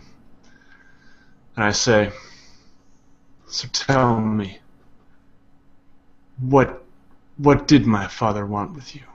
Did he give you anything? Did he betray the elves, as they say he did? Theris Trollfriend, as you call him. He came to us seeking help. His daughter had become ill. The disease you call rot lung gets in your lungs, makes it hard to breathe. Eventually you stop breathing altogether. I told Theris Trollfriend that there was nothing I could do, but I did give him some herbs to help alleviate her pain and reduce the symptoms of the disease. Everyone dies, blood of Theris. Everyone dies. This is my sister. She is... So you are blood of Theris, troll friend. You smelled familiar. But now tell me, what did he give you in return? Theris, troll friend,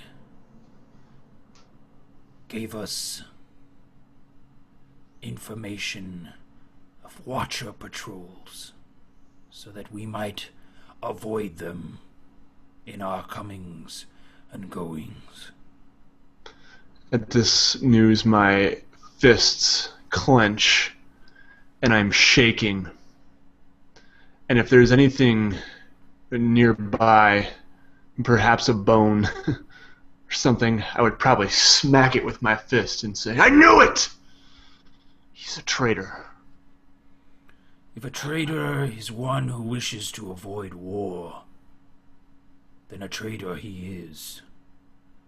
Do not be so quick to damn those who have taken steps towards peace. I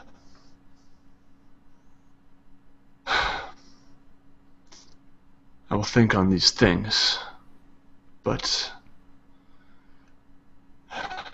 we are here for a different purpose. But you see, I have given you information and you have given me nothing. And this information was costly to you? Difficult to give us? No, but a balance must be struck.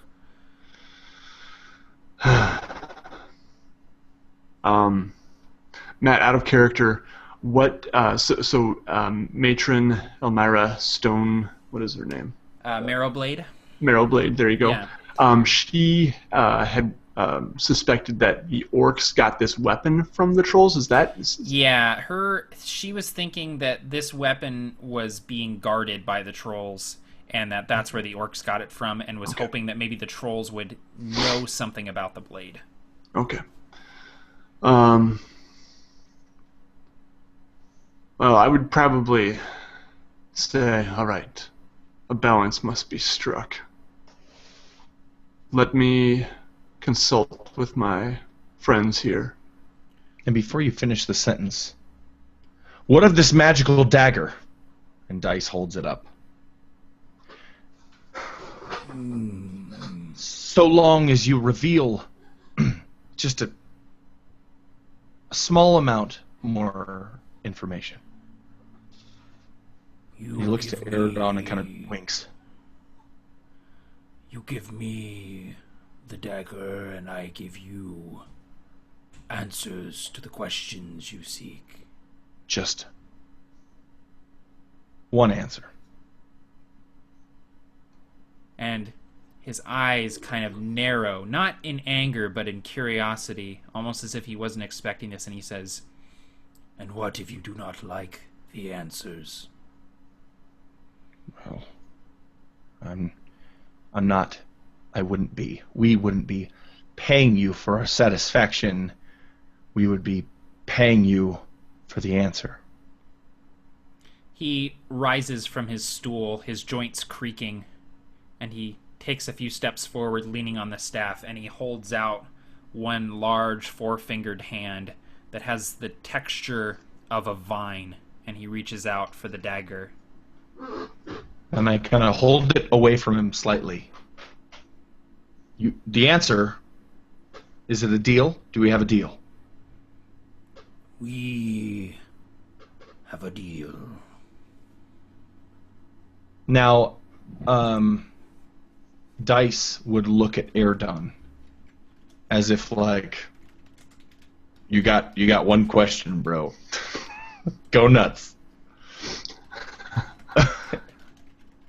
Yeah, so as this is all going on, Durgan, I think, would finally get his nerve. All that's happening, and the tension is just mounting. Durgan would almost stand quickly as he's fished something out of his pack, and he'd go, "Jerky!"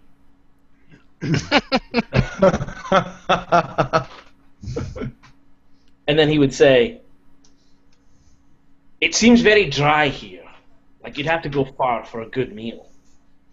And where I'm from, in Stone Rift, we break bread as a deal. So, would you be willing to answer 2 questions if I give you some more of this delicious jerky?" And then he would gently put a piece in the leathery palm, if the, however that could work, or push it toward the troll, like almost shaking, like this thing's gonna eat his hand. I would, before he does this, I would grab Durgan and whisper to him, if this doesn't work, and this upsets him because it tastes bad, he might turn us all into cats. Durgan shudders, realizing how true that is.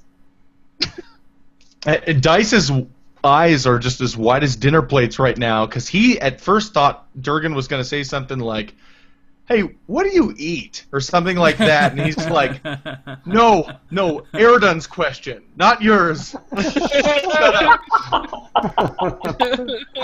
What's good in the Boneyard? I wonder if there's a place to eat around here. Well, here in Michigan, they have some amazing ribs. Yeah, we tried the Boneyard ribs, and it was like 2 stars on Yelp, so it's very dry. Dice is just watching you, Durgan. The troll, this Abzan Shar Azur, kind of looks at you, Durgan, again with this curious look on his face, and he says, he takes the jerky from you, and he holds it up and kind of 2 questions. and goes and sits down and starts nibbling on the jerky as he's waiting for the questions. All right, so I would move forward and is he seated now? Yeah, he sits down on the stool, so he's about eye level with you now. Yeah. I would move toward him and I would say, there is a being of great power and evil in this realm, leading an army. Perhaps you've heard, but that's not my question. Dice is like, just say it and only it. And he doesn't say that, but he's looking at you like he's carrying a fragile vase, and kind of like, no, not quite. Yes, better. No, not that. You know? Yeah, and I'm trying very hard not to raise my vocal intonation at the end of any sentence. I'm not putting a question mark on the end of any of these sentences. Dice is like the conductor of an orchestra, like, no, down.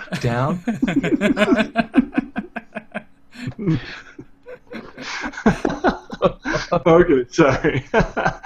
Okay, so we've heard of a being of great power and evil in these realms who is leading a great force. And we have information that leads us to believe he has received an item of great power, a weapon of some kind, that may have been in your keeping. The orcs may be involved as well. Can you confirm any of this information? The orcs traveled to Grimbark Burrow some time ago. They slew one of my brothers, one of the last trolls. And they took something from us, something we were tasked with guarding before humanity took its first breath. An ancient weapon. A god weapon.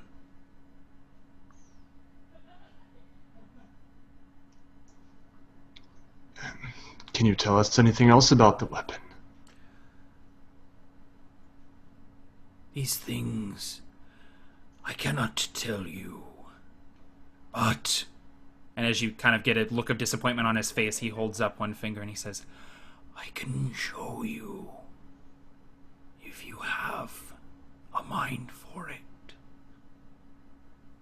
Please. We are here to learn.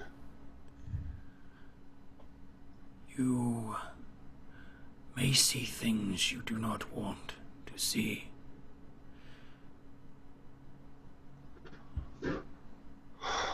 While he's talking, he reaches under one of the plates of his armor, and you hear him kind of rip something. And he comes out with a clump of what looks like plant matter. It's like these leafy greens that are kind of growing off of him. And he gets off of the stool, and he moves forward, and he speaks some strange words. And drops the leafy greens into the pot of boiling water. And he says, You will see what has become unseen, and know what has become unknown. I gaze intently at the water. Who among you has the strongest will? Who among you will drink? I will. Your will is strong. he ladles some of the liquid out of the pot, and you see that it's kind of taken on this almost green tea sort of color. And he hands the ladle to you, a little bit of it sloshing over. He hands you the ladle and he says, Drink all of it, and then sit down. You will be gone for several minutes. And Dice would kind of, hopefully, if he's able to accompany Aerdon this whole time, just kind of letting him know that, you know, it's all right, man. I'm here. I'll be here. Yeah, so I probably would look Dice in the eye, and as I take this drink, this concoction, and I nod, and I sip it down, and I move over to the stool. the liquid is bitter, but it's not the worst thing you've ever drank. It goes down your throat, and at first you don't feel anything, but as you take your seat and you feel the liquid kind of wind its way down into your stomach, you kind of start to get lightheaded, and you look down at your feet, and your feet are far away. They're like 20 feet down there. And you look up and you see that the troll is moving farther and farther away from you, almost as if he's kind of like fading away from your vision. And if you look around, you see that your friends are too, almost as if the room is widening around you. And the troll speaks to you, and at this point the voice seems to be coming from inside your head, and he repeats You will see what has become unseen, and know what has become unknown. And to the rest of you, all you see is Aerdon just sitting there like just looking incredibly drunk, just kind of wavering with his eyes open, just looking all over the place. And Aerdon, as the room widens and widens and widens and widens, at some point you're just sitting there in darkness, all by yourself. And you see several images. The first is a beautiful woman with silver white hair blowing in a hot wind, and the wind carries cinders on it.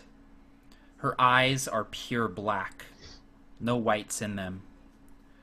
She's holding at her side a great blade wreathed in black fire, and you recognize the blade. It's the one that the corruptor was holding the last time you did battle with him. This woman is bedecked in the finest armor you've ever seen, wielding this sword. Fire rises around her, but she remains unfazed and unburnt. And then a flight of dragons screams overhead, flying before her. And you turn and you see she's overlooking a valley as it burns. And the dragons are flying around a great, one of the most massive things, no, the most massive thing you've ever seen. It's unfathomably large. It's city-sized, this creature. It's too large to behold with your eyes. And this thing is swinging with all of its strength at the dragons that are encircling it and burning it. And it's falling. And as it's falling, its green blood is splattering over the land. And you know, even though you're not being told this, you know that this is the primordial of Shade Vale being killed. Falling and sowing the land with its blood. And the woman just looks on, and a smile forms on her lips as the primordial dies to the dragonfire.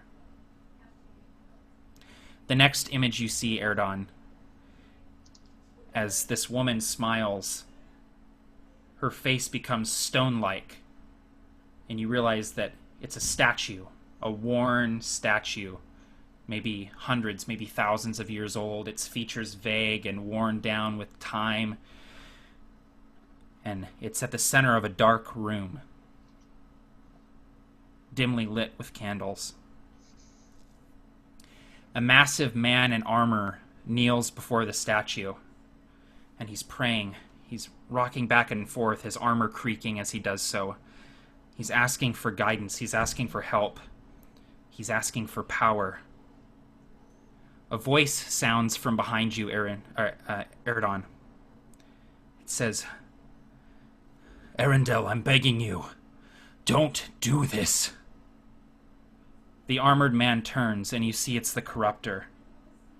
He's younger, less haggard-looking. The dark circles under his eyes are no longer there. His hair is vibrant blonde, no longer with the gray streaks in it. The voice says again, Arendelle, please, rethink this. And the man that will become the Corruptor looks at this voice and says, It is already done, old friend. It is already done. The last thing you see, Aerdon, as you feel yourself being pulled back into your body, is a silhouette of a one-armed man with a shadowed face and a solitary, crumbling pyramid in the middle of a desert. And then suddenly you're back in the troll's hut. Your friends are surrounding you, looking at you with concern, and the troll has its hands on top of its staff, and it's just looking at you, waiting to see what you have seen.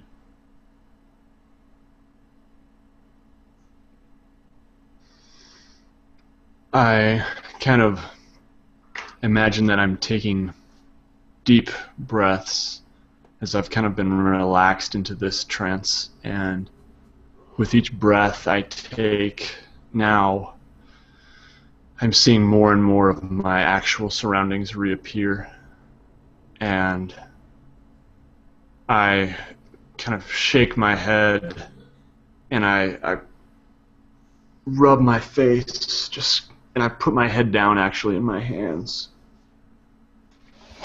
What is it? I saw much. I saw him. Who? The troll? The Corruptor. Oh. And There was much else that I do not understand. maybe It was. we can help you. What was it? I need some time. But I think we need to get back to Shade Vale. We need to get back to the elves. Aerdon, And Dice looks around at. He looks at Durgan, looks at Brasswick, hell, even looks at the troll, and says, "We're your friends here, man. Spray it. What did you see?"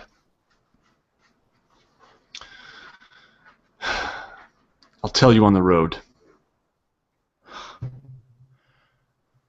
On the road it is. On the road it is. Let's go. You have one more question.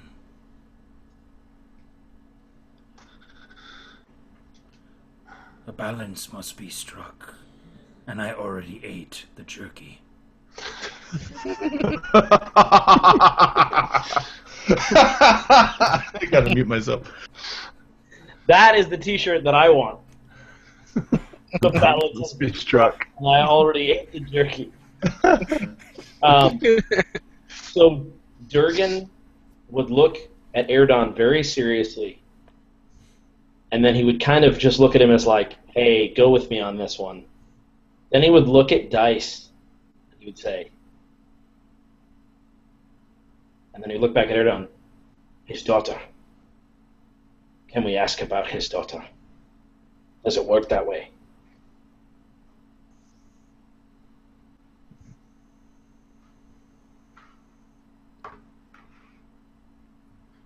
Dice's eyes get a little bit misty, but not for long. He has to wipe away frost and ice from his actual eyeball as it freezes instantly. I'm sure it doesn't.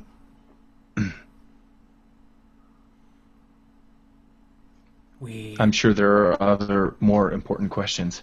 We could ask him if he really can turn us into cats. Questions like, can you turn us into cats? The troll kind of locks eyes with you, Dice, and he says,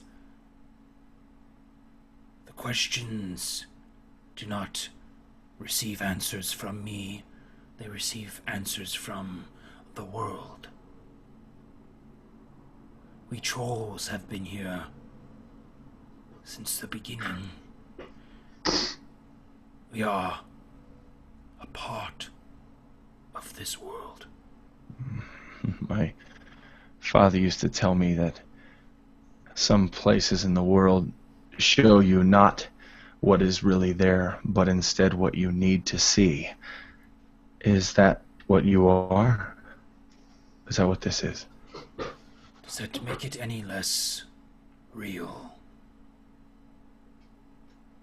Any less meaningful? No. Then drink, wizard. Dice will look to Durgan as if to say, like, are you sure you have any question in the world and you're going to waste it on me? Durgan takes the rest of whatever little pieces of jerky he has. He sets it before the troll and just gives it to him outright and says, I'm sure. But then he looks at Aerdon and then he looks at Brasswick just to say, it's up to all of us, though. I just nod my head.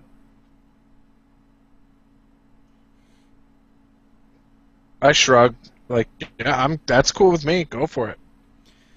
the troll, Dice, again, grabs the ladle, and he holds it out to you, and he says, Drink and see what you need to see. And that is where we will end our session. Oh, you son of a bitch! I knew it! I knew he was gonna do it! Oh, man. Did it the biggest. Dice says, no, fuck you, troll, and he flashes the ladle away. No. God. Oh, man. I thought he was going to do it back with the vision that Nate was having.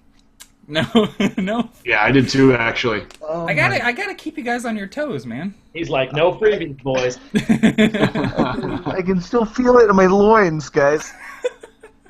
It won't go away. Oh, that's not what you feel in your loins. Oh, it is.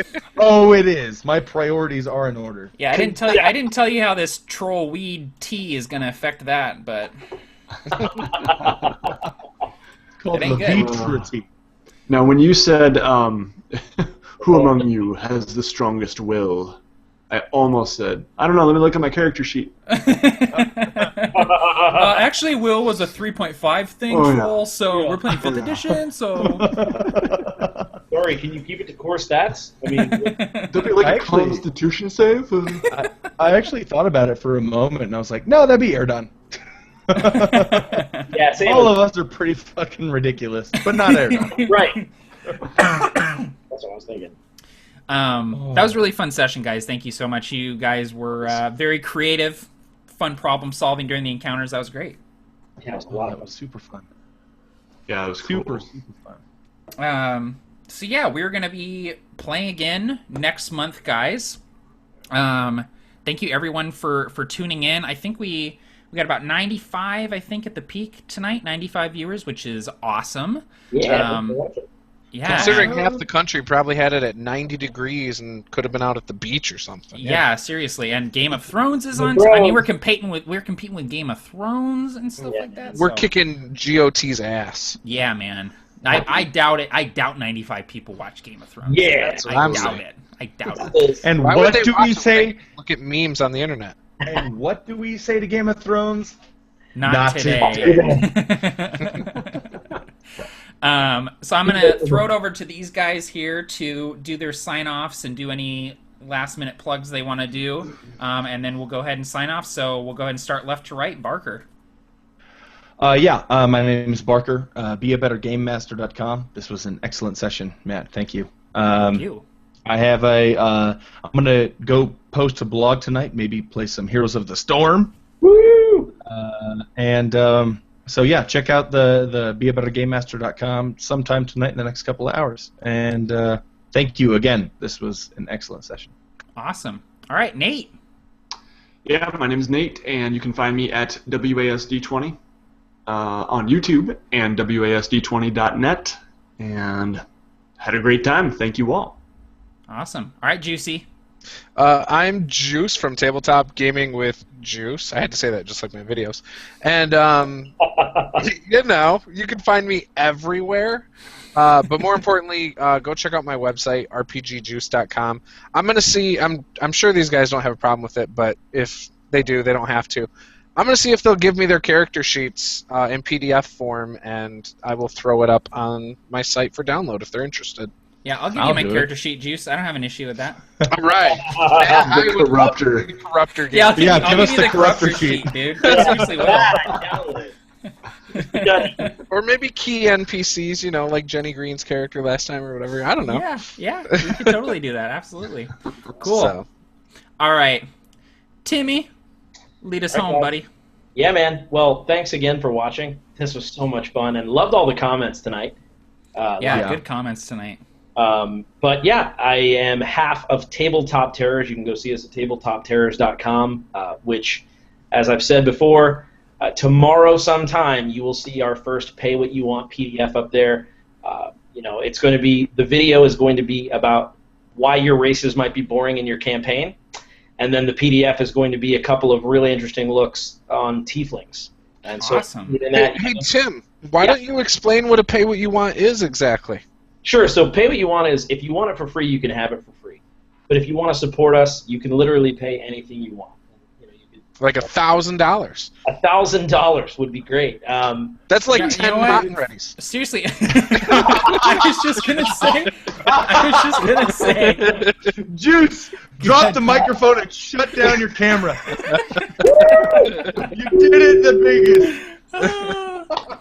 Oh, that's amazing. So you can send us some hot and readies. Our address is in the PDF, but Absolutely. it's a way to get something out there without feeling like we're constantly trying to put our hands in your pockets. It's a way for us to prove ourselves, and if you like the content, you can support it. But if you want to get it for free, we understand, and use it, man. Have a good time with it. So Awesome. there'll be like 6 spells, a couple of different entire races of tieflings, as well as some plot hooks. It'll be pretty cool. That's awesome, dude. I cannot wait to see it, and I think I'll throw you $5 for a hot and ready, man. Yeah, hot and ready. Awesome. Thank you again, everyone, for tuning in. Thank these guys for playing. Again, the links to all of their channels is down in the description. Go subscribe to them if you haven't already. And as always, may your pizzas always be hot and ready.